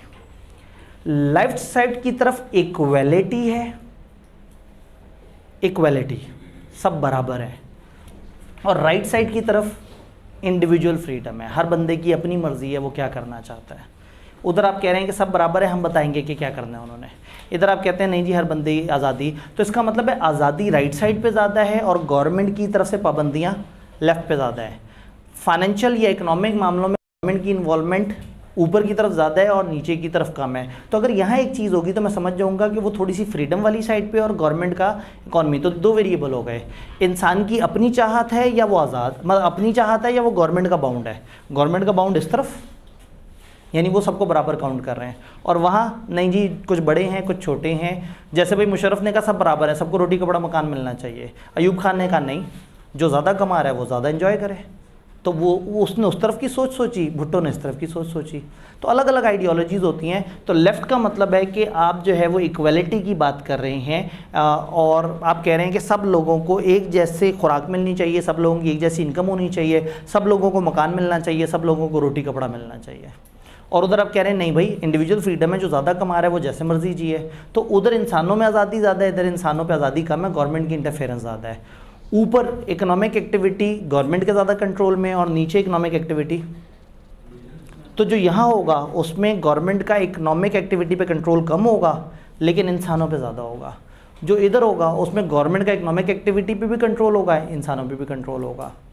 तो अब हमारे सिलेबस के जो 5 पॉइंट्स हैं वो तकरीबन आइडियली डॉट वाइज इस जगह पे आते हैं। कम्युनिज्म, तो कम्युनिज्म का जब जिक्र आया तो समझ जाएं कि इकोनॉमी का सबसे बड़ा कंट्रोल किसके पास है, गवर्नमेंट के पास, और लोगों को वो बराबर काउंट करती है। वो इंसानों को ऑप्शन नहीं देती कि आप अपनी मर्ज़ी से जियो, वो कहते हैं कि हम बताएंगे कि आपको क्या क्या हकूक़ मिलने चाहिए।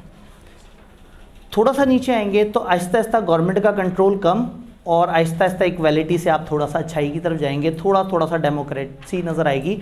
है डेमोक्रेसी लेकिन अभी सोशलिज्म है, अभी इनका आपके ऊपर इख्तियार है। सेंटर में आएंगे तो आप एक मॉडरेट डेमोक्रेसी में होंगे, दरमियानी डेमोक्रेसी, जहाँ कुछ गवर्नमेंट कुछ आप मिलके चल रहा होगा। फिर इधर आप आएँ तो डेमोक्रेटिक कैपिटलिज्म है, डेमोक्रेसी लेकिन कैपिटलिज्म ज़्यादा है, गवर्नमेंट का कंट्रोल इकॉनमी पे कम है और फ्री मार्केट है।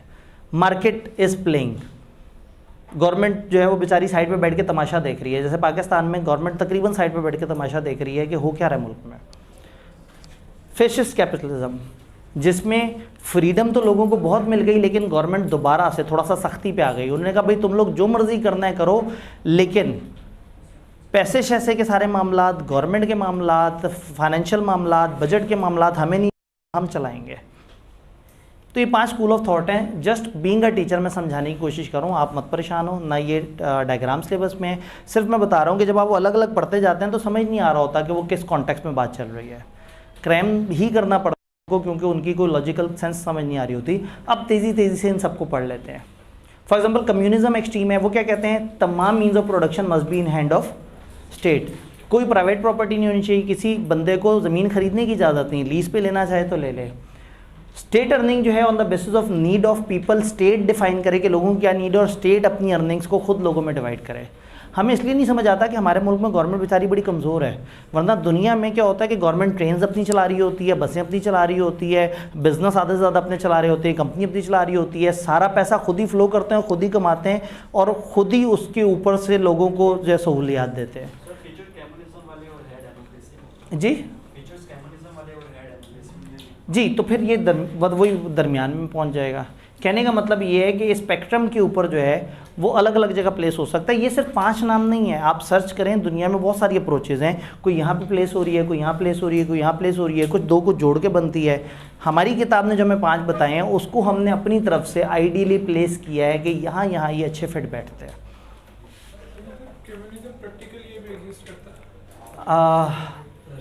यस, ख़ास तौर पे मतलब अगेन जहाँ जहाँ उनका कंट्रोल है, रशिया के साथ टुकड़े बहुत ज़्यादा हुए, इसलिए आहिस्ता आहिस्ता वहाँ बगावत आती गई, लेकिन बहरहाल स्टिल वो बहुत सारी चीज़ों को कंट्रोल कर रहे होते हैं। फिर भी प्राइवेट प्रॉपर्टी वगैरह की इजाज़त है। हाँ, अब अगेन वही वाली बात है कि जो परफेक्ट, इनमें से कोई भी परफेक्ट सिस्टम तो कहीं पे भी एग्जिस्ट नहीं करता, लेकिन स्टेट इस हद तक चीज़ों में वो करती है। फॉर एग्जांपल चाइना में गवर्नमेंट ये कहती है कि आपका एक से ज़्यादा बच्चा नहीं होना चाहिए, और अगर किसी का एक से ज़्यादा बच्चा है तो उस पर इतने ह्यूज टैक्स लग जाएंगे कि वो बेचारा जो है वो ज़िंदगी भर के लिए गरीब हो जाएगा।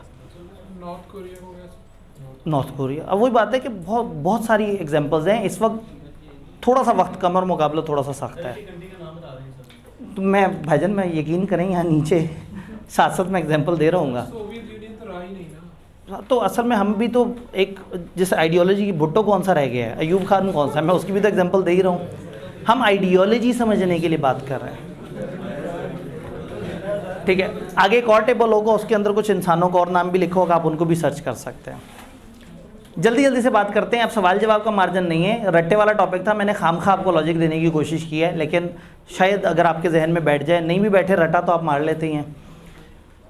नो इंडिविजुअल फ्रीडम, इगलिटेरियनिज्म, सब बराबर हैं, क्लासलेस सोसाइटी, सबके सब इक्वल हैं, कानून की नज़र में सब बराबर हैं। तुम भी 2 किलो आटा खाओगे, तुम भी 2 किलो आटा खाओगे, तुम भी ऐसा करोगे, तुम भी ऐसा करोगे, हम बताएंगे तुम डॉक्टर बनोगे, तुम इंजीनियर बनोगे। अब वो गवर्नमेंट सबको बराबर काउंट करती है, ठीक है। एक अमीर आदमी ने आके कहा जी मुझे बहुत जल्दी है, मैंने जल्दी से अपना पासपोर्ट बनवाना है और मैं 25,000 एक्स्ट्रा दे सकता हूँ उसके लिए, वो कहेंगे नहीं, लाइन में लगो 25वें नंबर पे। उन 24 बंदों ने तुम्हें अगर कह दिया तो ठीक है, लेकिन हम तुम्हारे साथ कोई वो नहीं करेंगे, हमारी नज़र में तुम बराबर हो। तो वो इंडिविजुअल को वो जो अपने पैसों की पावर और वो सारा था वो ख़त्म हो जाएगा, सब इंसान बराबर हो जाएंगे। कंप्रीहेंसिव पॉलिटिकल सिस्टम, जिसका अपना इकोनॉमिक सिस्टम है, ये खुद ही पैसा बनाते हैं, खुद ही पैसे को चलाते हैं, तो ये इंसानों पे डिपेंडेंट ही नहीं होते, ये बिज़नेस से वही नहीं होते, बाइस्ड ही नहीं होते, बिज़नेस इन्हें ब्लैकमेल कर ही नहीं सकता, सब कुछ तो वही कमा रहे होते हैं, सब वही चला रहे होते हैं। यूके में काफ़ी हद तक ये चीज़ें नज़र आती हैं। इंडिविजुअल रिलीजन को थोड़ा बहुत सपोर्ट करते हैं, हल्का फुल्का सा। कम्युनिस्ट चेंज चाहते हैं, चाहे वायलेंस के थ्रू ही क्यों ना हो। अगर इनको चेंज लेके आनी है और लोग तंग कर रहे हैं तो उन्हें गोली मार देंगे, सिंपल। कितना आसान सा हुकूमत का वो है भाई। अगर ये इमरान खान इस तरह से शोर मचा रहा होता है ऐसी किसी जगह पे, तो उन्होंने 22 साल गोली मार देनी थी। 22 साल अपने तरीके से जीते, क्यों बर्दाश्त करें एक बंदे के शोर का। पाकिस्तान में फ्रीडम है, पाकिस्तान में आप जो है वो एक्सप्रेस कर सकते हैं अपने आप को, आप शोर मचा सकते हैं, और यहाँ गवर्नमेंट उतनी पावरफुल नहीं होती, तो हर जगह का अपना अपना मामला है। सोवियत यूनियन जो है इसकी एक एग्जांपल है। जल्दी से आगे चलते हैं। Liberal, left wing, democratic socialism, अब ये थोड़ा सा आगे की तरफ आएंगे, थोड़ा सा नीचे की तरफ आएंगे। Most and important means of production hand of state with few exception allowed. Main काम स्टेट करे, लेकिन थोड़े से काम आम लोग भी कर सकते हैं। प्राइवेट प्रॉपर्टी अलाउड है। अब ये कहीं ना कहीं हम उस तरफ जा सकते हैं कि जहाँ प्राइवेट प्रॉपर्टी अलाउड है, तो उतना नहीं, लेकिन ये आगे वाला सेटअप है। लोगों के दरमियान डिस्टिंक्शन को अलाउ करते हैं, थोड़ा बहुत देखते हैं कि हाँ भाई ये डॉक्टर है ज़्यादा कमाता है, ये इंजीनियर है ये कम कमाता है, चार्टर्ड अकाउंटेंट है ये जब बनेगा तो तब ये कमा रहा होगा। तो वो इंसानों के डिफरेंसेस को समझते हैं और कहीं ना कहीं उसके हिसाब से थोड़ा सा उनको वेटेज ज़रूर देते हैं। स्टेटस को चैलेंज करते हैं कि मतलब वही जो पोजीशन और जो पावर है उसको चैलेंज करते हैं। रिलीजन इस सिस्टम में अलाउड है। चेंज लाते हैं लेकिन पीसफुल तरीके से, बदमाशी से चेंज नहीं लेके आते। लॉ की नज़र में सब बराबर है। आइडियोलॉजी सोशल चेंज के थ्रू लेके आते हैं। मेजर करैक्टरिस्टिक्स ये है कि कलेक्टिविज्म पे बिलीव रखते हैं, इकोनॉमिक इक्वालिटी पे, सोशल सर्विस पे, नेशनलिज्म पे बहुत ज़्यादा बिलीव रखते हैं। स्वीडन इसकी एग्जाम्पल है किताब के मुताबिक। मैंने आखिरी जुमला इसीलिए कह दिया था, स्वीडन इसकी एग्जाम्पल है किताब के मुताबिक। तो मैं इस वक्त जो नज़रियात पेश कर रहा हूँ, जो मैंने अपने नज़रियात पेश करने थे वो मैंने यहाँ पेश किए, लेकिन अब मैं वो पेश कर रहा हूँ नज़रियात जो किताब में जैसे लिखे हुए हैं, इससे मेरा कोई ताल्लुक़ नहीं। Centre moderate democracy, they want change but not at the cost of tradition. Change चाहते हैं लेकिन बहुत ज़्यादा भी आउट ऑफ द वे नहीं जाना चाहते। स्टेट जो है वो गार्डियन फॉर ऑल है, वो तंग नहीं कर रहा, वो सबकी रक्षा कर रहा है। इंडिविजुअल फ्रीडम रिकग्नाइज है, फुल रिलीजियस फ्रीडम है, प्राइवेट प्रॉपर्टी भी अलाउड है। जाहिर है अब हम ज़रा ज़्यादा फ्लेक्सिबिलिटी की तरफ आ गए। प्राइवेट और पब्लिक मींस ऑफ प्रोडक्शन जो है वो बैलेंस होने चाहिए, कुछ गवर्नमेंट करे कुछ आप करें। पहले हम क्या कहते थे, सिर्फ गवर्नमेंट करे, फिर हमने कहा मेन गवर्नमेंट करे, थोड़ा सा बाद वाले लोग करें। पता नहीं आप समझ भी रहे हैं या ठीक है। मैं अपने जहन में एक इमेज बना के चला रहा हूँ और आप जो है ना कह रहे हैं कि जल्दी से अगला चैप्टर शुरू हो, पता नहीं सर क्या बातें करी जा रहे हैं। इंटरनेशनल कॉपरेशन पे बिलीव रखते हैं फॉर बेनिफिट ऑफ ऑल, लेकिन नेशनल इंटरेस्ट सबसे पहले। स्लो सोशल चेंज है, कनाडा एग्जांपल है किताब के मुताबिक। कंजर्वेटिज्म, फ्री मार्केट है, ओपन कंपटीशन है। एलिटिस्ट और ओलिगार्ची, बड़े ताकतवर लोग ज़रा ज़्यादा वो होंगे। जैसे मैंने कहा ना कि वो यूब खान टाइप का एरा जिसमें उसने कहा बिजनेसेस जाओ खोल के खेलो। आपको पता है गिनती के कोई 18 फैमिलीज़ 90% से ऊपर रेवेन्यू जनरेट कर रही थी पूरे मुल्क का। यानी इस हद तक ये था कि वो इतनी क्लासेस बन गई थी कि ये ऊपर के चंद ब्राह्मण हैं और बाकी सब शूदर हैं, जिस पे फिर भुट्टो का ये वो वार बड़ा अच्छा कामयाब रहा कि नहीं ये मैंने लोगों को बराबर करना है, रोटी कपड़ा और मकान। तो खैर अब वो वाली डिस्कशन सिलेबस में नहीं है, पहले वो भी सिलेबस में हुआ करती थी। मैक्सिमम प्राइवेट प्रॉपर्टी स्टेट के पास भी हो, स्टेटस को मेंटेन करते हैं, बड़े और छोटे का फ़र्क जहन में रखते हैं, नेशनल या स्टेट गोल्स किसी भी तरीके से, और चाहे आपको लॉ अमेंड करना पड़े, इंडिविजुअल लिबर्टी रिकग्नाइज है, रिलीजियस प्रैक्टिस जो है हर तरह से अलाउड है, बड़ी कंपनियां सिस्टम में चल सकती हैं और जैसे मर्जी लोगों को चला सकती हैं, सप्रेशन और oppression by majority, might is right वाला रूट यहाँ है, जो बड़ा बिजनेस है वो छोटे बिजनेस को खा जाएगा और ये चीज़ हम नॉर्मल समझेंगे। पावर पॉलिटिक्स है, यूएस एग्जाम्पल है, जहाँ पे आपको जितना मर्जी सिस्टम नज़र आए, बहरहाल वो बिजनेसेस को जो है बाहर आगे बढ़ने देते हैं, उनको हावी आने देते हैं। देन आपका आ गया फेशियस कैपिटलिज्म, जो है राइट पे लेकिन ऊपर की तरफ ज़्यादा चला जाता है। No individual freedom, authoritarian rule, private property as prescribe by ruling regime, वो बताते हैं कि क्या होगी कैसे होगी। एक्सट्रीम इनइक्वालिटीज़ हैं, नेशनल इंटरेस्ट को हर कॉस्ट पे बचाना है, आइडियोलॉजी को आपने इम्प्लीमेंट करना है चाहे वायलेंस की तरफ जाना पड़े, ये सिस्टम डिसाइडिंग ओपिनियंस को नहीं करता। अब अगेन ये जो हमने राइट पे टॉप पे किया था, ये एक्सट्रीम लेफ़्ट के ऊपर भी वैलिड है। किताब ने नाम जो लिखा वो और था और जो फीचर्स बताए वो और थे, तो किताब में इस तरह के भी पॉइंट्स हैं। तो आप इसको एक्सट्रीम राइट पे टॉप पे काउंट कर सकते हैं, एक्सट्रीम लेफ़्ट पे टॉप पे काउंट कर सकते हैं। नाजी, फेशिस्ट इटली, स्पेन, इसके एग्जाम्पल्स हैं। अगर कभी पेपर पॉइंट ऑफ व्यू से नहीं, समझने की नीयत से इन सिस्टम्स को कंपेयर करना हो और इन सिस्टम्स के बारे में थोड़ा सा ये है कि भाई आपको बताओ कि ये पांचों आइडियोलॉजीज़ क्या हैं किस तरह से, तो एक कंपैरिजन सा एक टेबल बनाया है जिसमें टू द पॉइंट आपको कुछ किताब के सेंटेंसेस उठाए हैं, जहाँ जहाँ गैप था उसको खुद से फिल किया है। तो एक इस तरह का टेबल बना दिया है कि जिसमें ये पांचों का जिक्र है और लेफ़्ट पे लिखा हुआ है कि प्राइवेट प्रॉपर्टी है या नहीं, प्रोडक्शन आउटपुट का क्या रूल है, सोसाइटी के स्ट्रक्चर का क्या रूल है, इंडिविजुअल फ्रीडम का रूल है, रिलीजन, वायलेंस, नोटेबल लीडर्स कौन थे सिस्टम के और नोटेबल कंट्रीज़ कौन थी सिस्टम की। तो आप इन कंट्रीज़ के साथ साथ इन लीडर्स को भी सर्च करके थोड़ा सा समझ सकते हैं। इनके ऊपर यूट्यूब पे आपको बहुत सारी वीडियोस मिल जाएंगी, इनमें से एक लीडर का नाम लिखें कि ये क्या करता था, तो वो आपको पता लग जाएगा कि उसका क्या अंदाज़े हुकूमत होता था। तो ये उन लोगों के लिए नहीं है जो पेपर पास करने के लिए पढ़ रहे हैं, ये उनके लिए है जो अंडरस्टैंडिंग या नॉलेज डेवलप कर रहे हैं। तो आप इसको यूज़ कर सकते हैं आगे, ये किताब में नहीं दिया हुआ। तो अगर कैमरे को आप थोड़ा सा जूम कर लें तो ये जो है वो आ जाएगा, और ग्रुप में शेयर भी कर देंगे। कौन याद कराएगा? ग्रुप तो एडमिन पे होगा। आप लोग उस ग्रुप में हैं भी जिस ग्रुप का मैं जिक्र करूं? एक तो वो ओवरऑल ग्रुप है ना जिसमें हम क्रैश कोर्सेज के बारे में बता रहे हैं, एक इस क्लास के लिए हमने ग्रुप बनाया था, ठीक है। तो फिर उस ग्रुप के अंदर हम ये वाली तस्वीर ज़रा साफ़ करके और वो एक डायग्राम थी वो साफ़ करके वहाँ पे ज़रा बड़ी करके वहाँ पे डाल देंगे, ताकि अगर आप उसे अंडरस्टैंडिंग के लिए यूज़ करना चाहें तो करें। ऑल्दो मुझे पता है ऐसे कम लोग होते हैं, लेकिन अगर थोड़े से लोग भी हैं तो उनका फ़ायदा हो जाए। हम इसे बंद करते हैं जल्दी से और हम पहुँचते हैं अपने इकोनॉमिक्स की तरफ।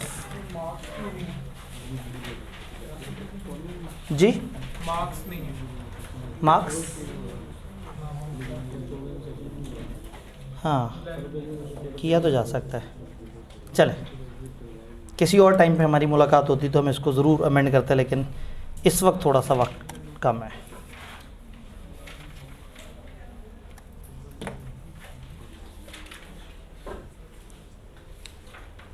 इस पूरे चैप्टर में सबसे एंड पे एक टेबल दिया हुआ है, बस वही काम का है। बाकी खाम खा फजूल में इन्होंने इकोनॉमिक्स की गर्दान चलाई है बहुत ज़्यादा। फ़लाना चीज़ ये होती है, फ़लाना चीज़ ये होती है, इसको यूँ सोचना चाहिए, इसको यूँ सोचना चाहिए। उसके अलावा अगर कोई सेकंड इंपॉर्टेंट चीज़ है तो वो इकोनॉमिक इंडिकेटर्स का जिक्र इन्होंने चैप्टर के स्टार्ट में किया है।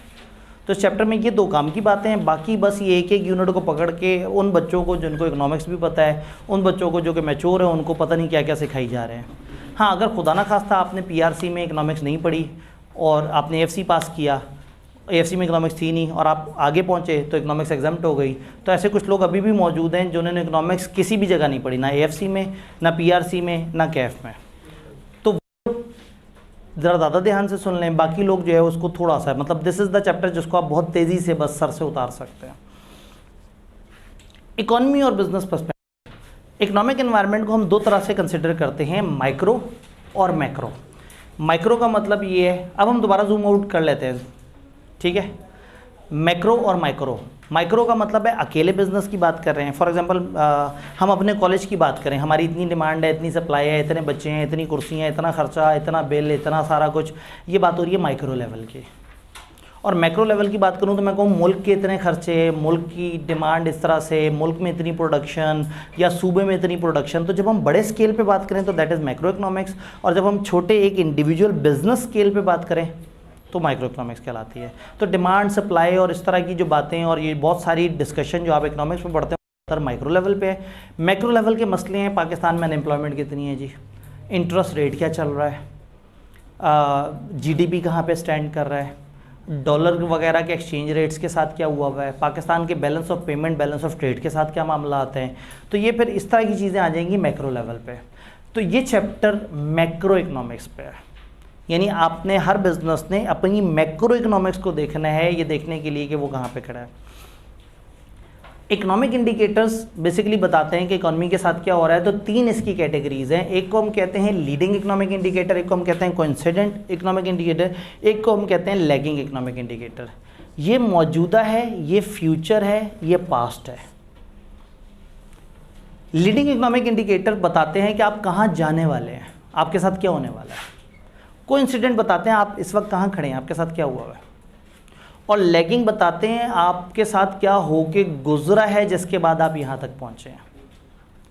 यूँ समझें कि ये नियर फ्यूचर की तरफ हमें डायरेक्ट कर रहे हैं कि अच्छा आगे किस तरफ चीज़ें जाएंगी। ये बताते हैं कि इस वक्त हम किस जगह पे खड़े हैं, और ये वो इंडिकेटर्स हैं जो आए तो 1-1.5 साल पहले होंगे, लेकिन अब जाके उनका असर आना शुरू हुआ। जैसे नून लीग वाले कहते हैं जी आपको क्या पता पिछले 3 साल 3.5 साल का असर ऐसा है जो अभी तक चले जा रहा है। तो वो लैगिंग इकोनॉमिक इंडिकेटर की बात कर रहे होते हैं। और जब वो कहते हैं कि देखना अगले 2-3 महीने में पाकिस्तान पड़ा हुआ होगा, तो फ्यूचर की बात करते हैं। लेकिन आज की बात करते हुए उन्हें शर्म आ रही होती है। आज की बात को गोलमोल कर जाते हैं, वो कहते हैं लो जी प्रेस कॉन्फ्रेंस का टाइम खत्म हो गया, मिलते हैं किसी और टाइम पे। तो ये 3 तरह के इंडिकेटर्स हैं। Leading to forecast at what stage the economy will be in some time in future. ये इंडिकेटर्स पर्टिकुलरली इंडिकेशन देते हैं कि क्या पीक या ट्रफ, पीक होता है फुल ऊपर वाला टाइम, ट्रफ होता है फुल नीचे गुरबत ज़्यादा टाइम, जब बिल्कुल आपकी इकोनॉमी तबाह हुई पड़ी है और डिक्लाइन से नीचे जाते जाते सबसे लोएस्ट सतह पे चली गई है। तो ये बताते हैं कि अगले 3 से 12 महीने में आपको क्या लग रहा है कि चीज़ें पीक की तरफ जा रही हैं या चीज़ें नीचे की तरफ जा रही हैं। For example stock market returns, stock market इस वक्त कैसे रिटर्न्स दे रही है, लोग कितना कमा रहे हैं वहाँ। बिजनेस कॉन्फिडेंस का इंडेक्स, बिजनेस कितना भरोसा कर रहे हैं। मैन्युफैक्चरर्स के पास नए ऑर्डर पाकिस्तान में कितने आ रहे हैं, मनी सप्लाई कितनी चल रही है, नए बिजनेस परमिट्स प्राइवेट लोगों को जो मिल रहे हैं। इसका मतलब है कि चीज़ें बेहतरी की तरफ जा रही हैं और आहिस्ता आहिस्ता बिजनेस हो रहा है। ये वो इंडिकेटर हैं जो आज की बात बताते हैं। पीक हो या ट्रफ हो, ये बताते हैं कि भाई इस वक्त क्या चल रहा है। फॉर एग्जांपल जीडीपी मुल्क में इस वक्त क्या चल रहा है, मुल्क में इस वक्त कितने लोग एम्प्लॉयड हैं, मुल्क में इस वक्त इंडस्ट्रियल प्रोडक्शन कितनी है, पर्सनल इनकम कितनी है लोगों की, मैन्युफैक्चरिंग और ट्रेड की सेल्स इस वक्त कितनी है। अगर हमने देखा मुल्क इस वक्त किस हालत में है तो हमें इन फैक्टर से पता लगता है। अगर हमने देखना है कि मुल्क आगे किस तरफ जा रहा है तो ऊपर वाले फैक्टर। अगर हमने देखना है कि एक लॉन्ग टर्म टाइम के बाद अब मुल्क किस जगह पर खड़ा हुआ है, ये वो फैक्टर्स हैं जो थोड़ा देर तक रहते हैं। For example inflation. अब इन्फ्लेशन ऐसी चीज़ नहीं है जो 2-3 दिन में ख़त्म हो जाए। तो इन्फ्लेशन अगर आई है तो वो एक सीरीज़ ऑफ इवेंट गुजर के तब आप इन्फ्लेशन में पहुँचे। अनएम्प्लॉयमेंट, इंटरेस्ट रेट जिन मजबूरियों की वजह से आहिस्ता आहिस्ता बढ़ता गया, एवरेज इनकम आहिस्ता आहिस्ता कम ज़्यादा होती गई, और ओवरऑल बैलेंस ऑफ ट्रेड जो कि आज ख़राब इसलिए नहीं है कि इस वक्त मसला है, पीछे से कुछ मसला चला आ रहा है जो अब कंट्रोल नहीं हो पा रहा। तो ये लैगिंग इंडिकेटर्स, ये करंट इंडिकेटर और ये फ्यूचर के इंडिकेटर्स, ये 3 तरह के इंडिकेटर हैं। तो इस चैप्टर में अगर कुछ याद करना है तो या वो ये टेबल है या सबसे एंड पे एक जनरल डिस्कशन है जिसमें उन्होंने सारे फैक्टर्स को सम अप किया है। फिर बहुत तेज़ी से आगे चलते हैं। इकोनॉमिक साइकिल को उन्होंने समझाया है कि इकोनॉमिक साइकिल बेसिकली इसमें काफ़ी ईयर्स का फ्लो नज़र आ रहा होता है। एक बिज़नेस की, एक मुल्क की इकॉनमी आहिस्ता आहिस्ता एक्सपेंड करती है, करते करते एक फुल पीक पे पहुंच जाती है, फिर उसमें रिसेशन आता है, रिसेशन के बाद डिप्रेशन आता है। अब रिसेशन और डिप्रेशन में फ़र्क है। रिसेशन का मतलब है इकॉनमी ऊपर चली गई थी, अब वो दोबारा नॉर्मलाइज हुई है, तो ये रिसेशन हुआ है। रिसेशन का मतलब है माइनस एक्सपेंशन, लेकिन नीचे नहीं गई अभी इकॉनमी। जब नीचे जाएगी तो क्या कहलाएगा, डिप्रेशन। और डिप्रेशन के सबसे एक्सट्रीम फेज़ क्या है, ट्रफ आ गया कि आप बिल्कुल पीक नीचे पे चले गए। और फिर अगेन जब इस जगह पे लोग पहुंच जाएंगे तो फिर जाहिर है अब लोगों ने सरवाइव करना है, मुल्क बंद तो नहीं हो सकता। आहिस्ता आहिस्ता लोग कोशिश करेंगे, कुछ मयर्स लेंगे, कुछ और काम होगा। आहिस्ता आहिस्ता इंटरनेशनल फंड्स पे भरोसा कम करेंगे, इंटरनेशनल प्रोडक्ट्स पे कम भरोसा करेंगे, अपने मुल्क पे भरोसा करेंगे, आहिस्ता आहिस्ता आहिस्ता आहिस्ता रिकवरी करेंगे। तो ये basically expansion, peak, recession, depression, trough और रिकवरी, ये इस तरह से एक पूरा साइकिल है जिसके अलग अलग फेजेज़ हैं। तो ये उन्होंने बताने की कोशिश की है। मैंने डायग्राम डाल के ज़रा थोड़ा सा उसको पिक्टोरियली बताने की कोशिश की है कि वो चीज़ें किस तरह से हैं। स्टॉक मार्केट रिटर्न जी सर जो ऑयल लाइन को हम बेस बना के डिप्रेशन और रिसेशन को डिफाइन कर रहे हैं, ऑयल लाइन जी, अब जिस चीज़ को हम बेस कर रहे हैं कि ये ऑरेंज लाइन स्टेबिलिटी किसे कहते हैं। स्टेबिलिटी वहाँ पे है जहाँ पे आप अपने सारे मीन्स पूरे कर पा रहे हैं। यानी फॉर एग्जांपल एक बंदा जितने उसको पैसे मिलता है, अगर वो अपनी सारी ज़रूरियात पूरी कर पा रहा है और वो एक नॉर्मल ज़िंदगी गुजार रहा है, तो हम कहेंगे वो इस ब्रेक इवन लाइन पे है। तो गवर्नमेंट के जहाँ पे उसकी अपने जो एक्सपेंडिचर्स है और गवर्नमेंट के जो इनकम के सोर्सेज हैं, यूँ समझे जहाँ आपका बजट नील पे आया हुआ है, जहाँ आपका ना सरप्लस है ना डेफिसिट है, वहाँ आप एक स्टेबल पॉइंट पे है। अगर आप उससे ऊपर की तरफ जा रहे हैं तो इसका मतलब है चीज़ें ग्रो कर रही हैं, उससे नीचे की तरफ जा रहे हैं तो माइनस में। आप अपने उस स्टेबल पॉइंट से बहुत ऊपर चले गए थे। गवर्नमेंट का खर्चा था 7,000 अरब का और आप खड़े हुए थे 10,000 अरब पे, और 10,000 अरब से दोबारा गिरे हैं 7,000 अरब। तो ये बेसिकली रिसेशन हुई है। तो रिसेशन और डिप्रेशन में फ़र्क है। डिप्रेशन नेगेटिव है, रिसेशन पॉजिटिविटी का नेगेटिव है, ग्रोथ का नेगेटिव है। अगेन वक्त थोड़ा सा कम है भाईजान, मतलब थोड़ा सा मैं फिर भी आपकी बात सुन लेता हूँ कि आप नाराज़ ना हो जाएं, लेकिन रिवीजन क्लास क्रैश कोर्स ज़रा फास्ट होता है। Stock market returns, stock market के रिटर्न से भी कई दफ़ा हमें पता लगता है कि मार्केट किस तरह रही है। अब इस रिटर्न्स को किस तरह से देखते हैं या स्टॉक मार्केट को किस तरह से देखते हैं, हम इसको कैपिटलाइजेशन के हिसाब से देखते हैं। हम कहते हैं स्टॉक मार्केट में कितने लोग ट्रेडिंग कर रहे हैं, कितनी कंपनियां, उनके कितने शेयर्स हैं, और उसके हिसाब से हम देखते हैं कि उसकी कैपिटलाइजेशन क्या है। फॉर एग्जांपल अगर एक शेयर 20 रुपये का ट्रेड हो रहा है और उस कंपनी के 1 करोड़ शेयर्स हैं, तो हम ये मानते हैं कि ठीक है, उस कंपनी में मैक्सिमम जो ट्रेडिंग हो सकती है वो 1 करोड़ मल्टीप्लाई पे 20 रुपये के हिसाब से 20 करोड़ इज़ दैट कैपिटलाइजेशन जो उसमें मार्केट में। अगर एक कंपनी की मैक्सिमम वर्थ देखनी हो तो देखें उसकी मार्केट में वैल्यू क्या आ रही है उसके शेयर की, उसके टोटल शेयर्स कितने हैं, उस कंपनी की मैक्सिमम वैल्यू। तो अगर हमसे कोई पूछेगा हाँ भाई आपकी स्टॉक एक्सचेंज में क्या है, तो हम कहेंगे भाई 5,000 करोड़ की कंपनियों के आपस में डीलिंग हो रही है या उनके शेयर्स में ख़रीदो फरोख्त हो रही है। ये जब आप हुजम बताते हैं तो फिर आप इस तरह की कैपिटलाइजेशन की तरफ आते हैं। इसमें एक फुल कैप होती है और ये एक फुल कैपिटलाइजेशन होती है, और एक में आप जो है उसको कैप लगा देते हैं।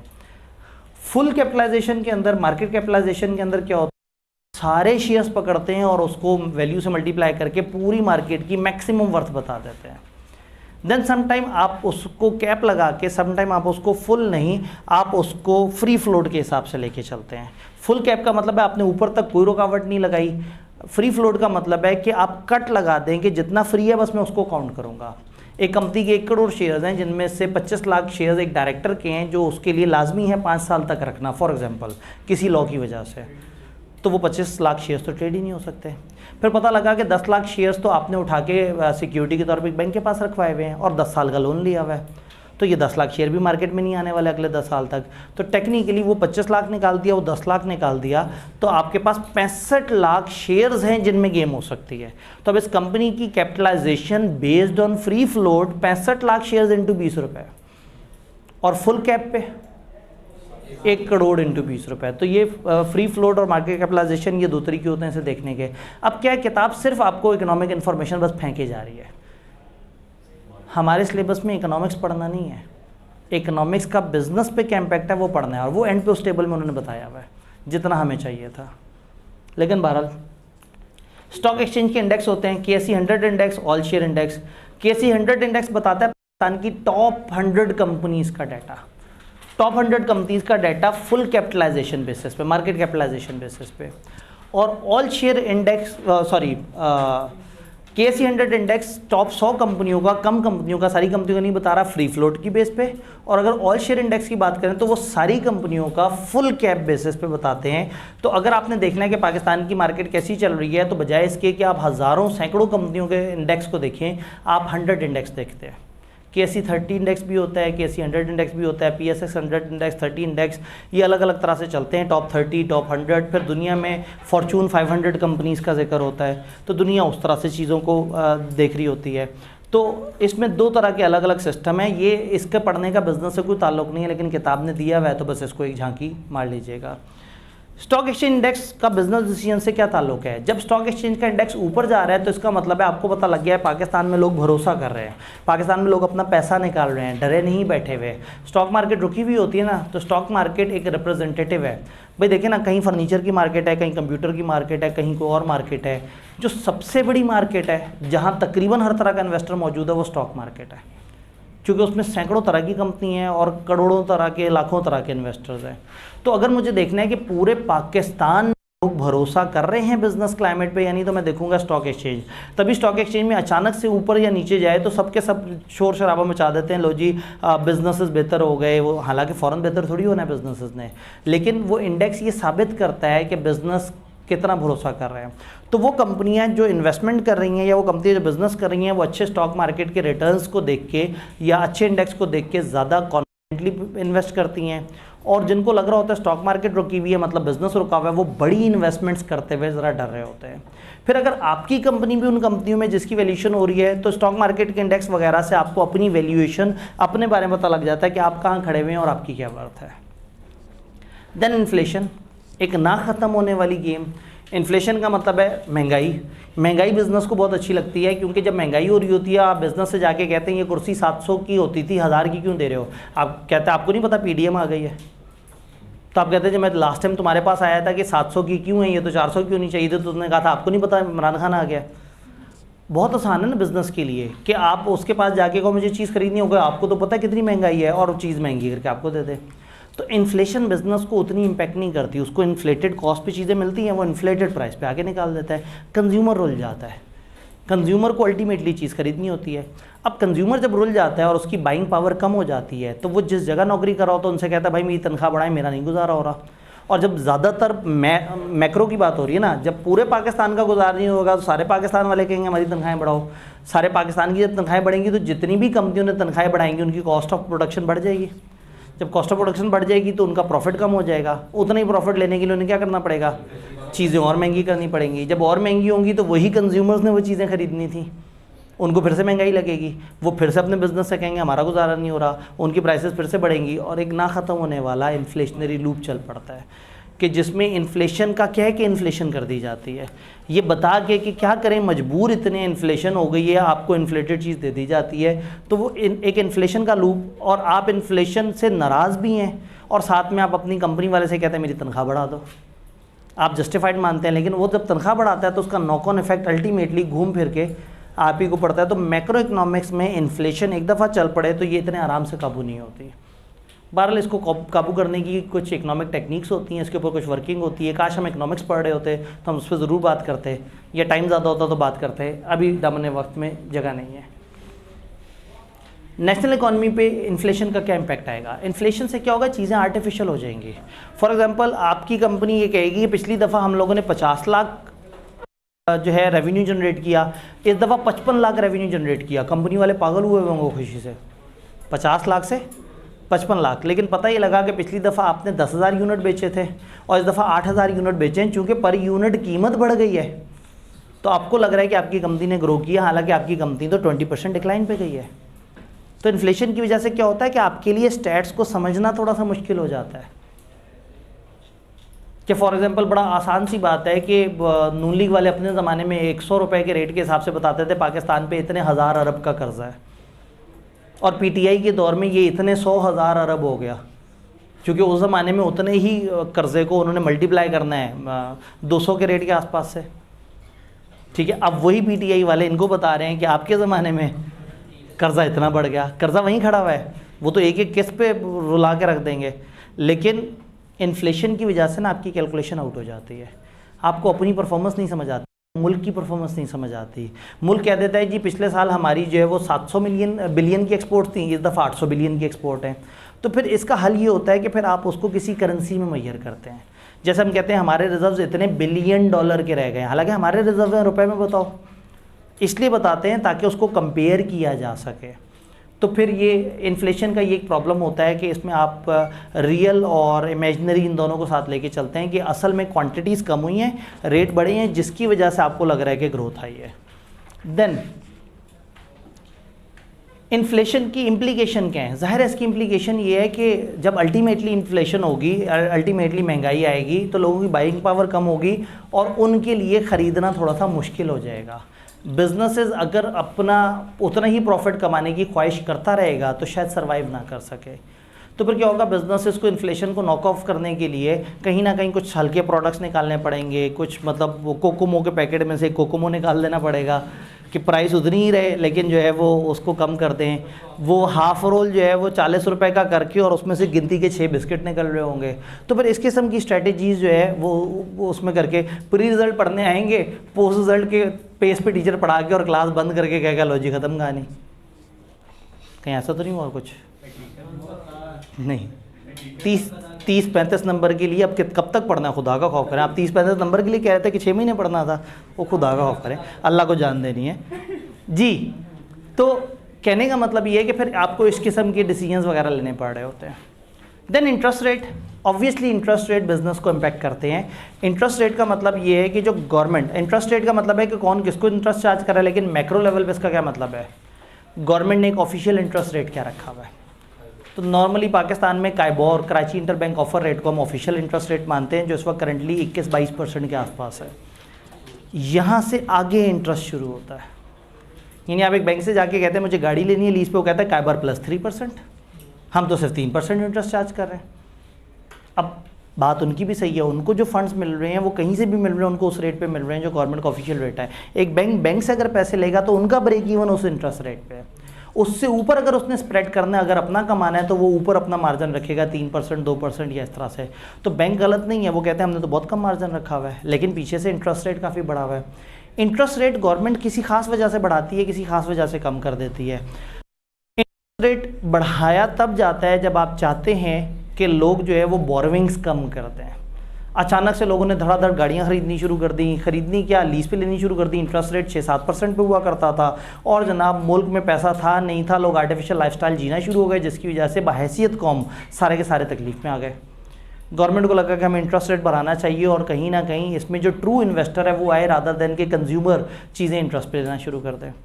तो इंटरेस्ट रेट जब बढ़ता है तो उससे आपकी बोरोइंग महंगी हो जाती है। तो फिर बिज़नेस की जब बोरोइंग महंगी हो जाती है तो फिर वो ज़्यादा बिज़नेस नहीं कर पाता, तो बिज़नेस को नुकसान हो जाता है। इंटरेस्ट रेट जब बढ़ता है तो फिर लोग जो है वो कंज्यूम कम और सेव ज़्यादा करना शुरू कर देते हैं, पैसे उठा के बैंकों में डालना शुरू कर देते हैं, पैसे का फ्लो रुक जाता है। तो मॉनेटरी पॉलिसी के तहत जब आपने पाकिस्तान में पैसे का फ्लो रोकना होता है, आप इंटरेस्ट को बढ़ा देते हैं ताकि चीज़ें साइड पे चली जाए। और जब आप चाहते हैं कि खुल के कमोडिटीज़ चलें, ट्रांजैक्शन हो, तो आप इंटरेस्ट रेट को कम कर देते हैं। उससे लोगों की बोरोइंग सस्ती हो जाती है और पैसा सेव करने में उनको अपॉर्चुनिटी नज़र नहीं आती। वो लोन पर पैसा उठाते हैं, अपना पैसा बैंकों से निकालते हैं, लोन पर नया पैसा उठाते हैं और धड़ाधड़ इन्वेस्ट करते चले जाते हैं। तो अगेन इंटरेस्ट रेट के प्लस माइनस होने से बिज़नेस को इम्पैक्ट पड़ता है। बिज़नेस अगर डिक्रीज़ होगा तो क्या होगा, अभी मैंने बात की कि सेविंग वगैरह डिस्करेज होगी। हर पोर्शन के बाद ना ये कोई ग्लांस देते इंटरेस्ट रेट्स वगैरह या इन्फ्लेशन की पाकिस्तान में असूलन ये नहीं देनी चाहिए, क्योंकि जिस महीने की बुक होती है उसके बाद तो चीज़ें चेंज हो जाती हैं। तो बैलेंस ऑफ पेमेंट वाला पोर्शन तो उन्होंने किताब से डिलीट कर दिया, लेकिन बाकी जगह हल्का हल्का सा इन्होंने चीज़ें दी हुई हैं। फिर अचानक से फिस्कल पॉलिसी आ जाती है, गवर्नमेंट की वो पॉलिसी जो कि बजटरी, अब बिज़नेस का ताल्लुक है या नहीं है, हम बस पढ़ रहे हैं कि इकोनॉमिक्स क्या होती है।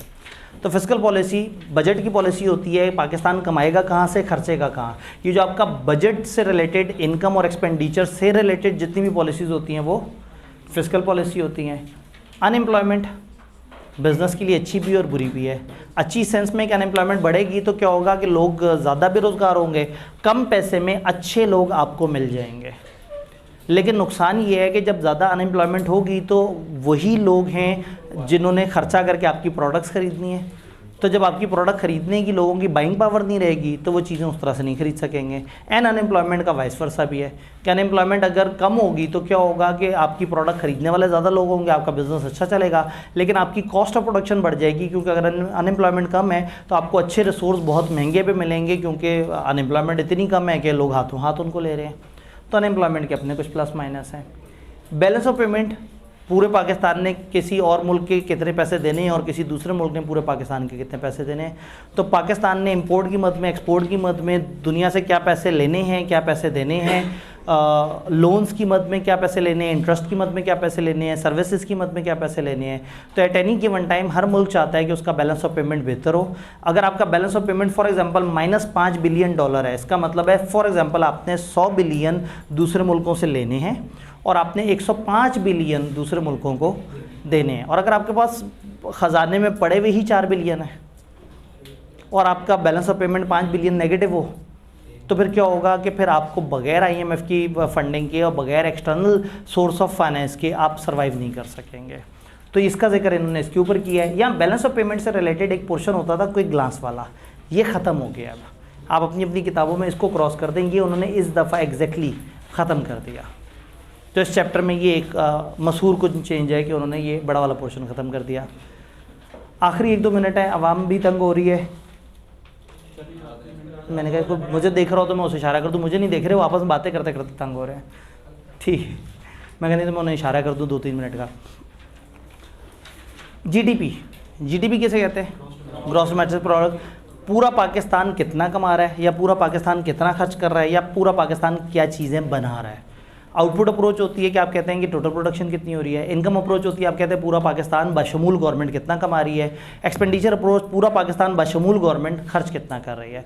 हमारी किताब में हमें फार्मूला दी एक्सपेंडिचर अप्रोच का जीडीपी का, जिसको C+I+G+X-M कहते हैं। कंजम्पशन, इन्वेस्टमेंट गवर्नमेंट की स्पेंडिंग, एक्सपोर्ट माइनस इम्पोर्ट। तो हम कहते हैं एक्सपोर्ट माइनस इम्पोर्ट का कितना डिफरेंस है, तमाम लोग कितना खर्च कर रहे हैं, आम कंज्यूमर कंजम्पशन कितना कर रहे हैं, कितनी अमाउंट गवर्नमेंट प्लस लोग इन्वेस्ट कर रहे हैं लॉन्ग टर्म एसेट्स में, प्लस गवर्नमेंट की स्पेंडिंग कितनी है। तो ये सारा मिला के हमें बता रहा है कि जीडीपी क्या है। जीडीपी से अंदाज़ा हो जाता है कि ओवरऑल मुल्क जो है वो उसकी क्या पोजीशन है और उसकी क्या अर्निंग कैपेसिटी या उसकी क्या डेवलपिंग कैपेसिटी है, इसके ऊपर हम बात कर रहे होते हैं।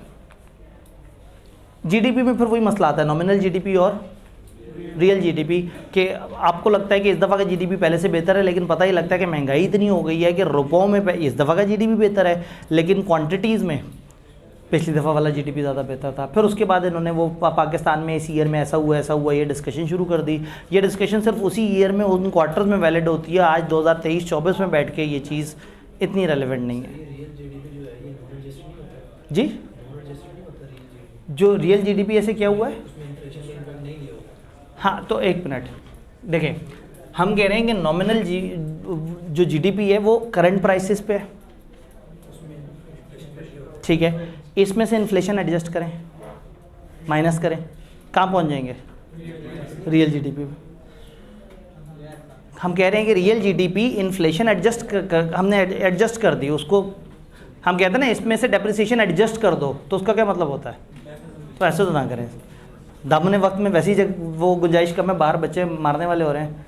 ये फाइनली वो टेबल है जो मैं मानता हूँ कि ये एक अच्छा टेबल है जिसमें इस चैप्टर की समरी और वाकई ही यही चीज़ हमें पता हो तो पेपर में सवाल में काम आ सकती है। इन्होंने लेफ्ट साइड पे कहा है कि कौन से फैक्टर में चेंज हो, इस तरह लिखा है कि कंज्यूमर्स को उससे क्या फ़र्क पड़ेगा, और इधर लिखा हुआ है उससे बिज़नेस को क्या फ़र्क पड़ेगा। तो ये बड़ा आउट क्लास टेबल है, इसको समझने समझाने की ज़रूरत नहीं है, बहुत ही सेल्फ एक्सप्लेनेटरी है, बड़ी सिंपल सी बातें। वैसे जब इतना टाइम लग ही गया तो 1 मिनट में देख ही लेते हैं। हायर अनएम्प्लॉयमेंट से लोग हायर अनएम्प्लॉयमेंट से कम खर्च करेंगे क्योंकि कम लोग अर्न कर रहे होंगे, और बिज़नेस जो है वो प्राइसेस कम करनी पड़ेगी ताकि लोगों को बाय करने पे कन्विंस करें। लोअर अनएम्प्लॉयमेंट होगी तो वो स्पेंडिंग बढ़ा देंगे क्योंकि उनके पास ज़्यादा पैसे हैं, तो फिर आप प्राइसेस बढ़ाएं, डिमांड बढ़ रही है, लोग तो ख़रीदने के लिए तैयार हैं। इंटरेस्ट रेट बढ़ा हुआ होगा तो लोग कम खर्चेंगे और सेव करना चाहेंगे, तो फिर अब आपको प्रोडक्ट साइज़ और चीज़ों को कम करना होगा, श्रिंकफ्लेशन की तरफ आना होगा ताकि आप लोगों के कम पैसों के अंदर भी अपना काम चलाते रहें। डिक्रीज़ इंटरेस्ट रेट होगा तो इसके रिवर्स हो जाएगा। Increase value of rupee, exchange rate अगर बेहतर हो रहा है तो लोग इंपोर्ट्स वगैरह पे ज़्यादा खर्च करेंगे क्योंकि उनको इंपोर्ट सस्ती लगना शुरू हो जाएंगी, और अगर रुपए की वैल्यू गिर रही है तो लोग एक्सपोर्ट्स की तरफ ज़रा ज़्यादा आगे होंगे। तो फिर बिज़नेस को चाहिए कि यहाँ पे अगर इंपोर्ट्स वगैरह की तरफ आ रहा है तो मैं target new domestic market for their product to attract new customer. तो अब अगेन वही बात है कि जब लोग इंपोर्ट करना शुरू हो जाए और मैं बिजनेस पहले से ही बैठा हूँ और लोग इंपोर्टेड माल लेना शुरू हो गए, तो फिर मुझे देखना होगा कि मैं कहाँ जाऊँ, मैं अपने आप को क्या करूँ। और अगर एक्सपोर्ट्स अट्रैक्टिव हैं तो सबके साथ मैं भी एक्सपोर्ट्स में हाथ धोना शुरू कर दूँ और मैं भी अपनी प्रोडक्ट एक्सपोर्ट करना शुरू कर दूँ। खैर बहरहाल कल चूँकि फ्राइडे तो हम अपने पुराने टाइम पे 2:15 वाले पे वापस लौट जाएंगे। तो कल 2:15 बजे इंशाल्लाह ताला फिर एक लास्ट चैप्टर पे एक लास्ट डिस्कशन करते हैं इंशाल्लाह, चैप्टर 4 आईटी वाला चैप्टर, जिसमें से सीधी सीधी कुछ क्रैमिंग वाली बातें और कुछ लॉजिकल वाली बातें इंशाल्लाह मिलता है।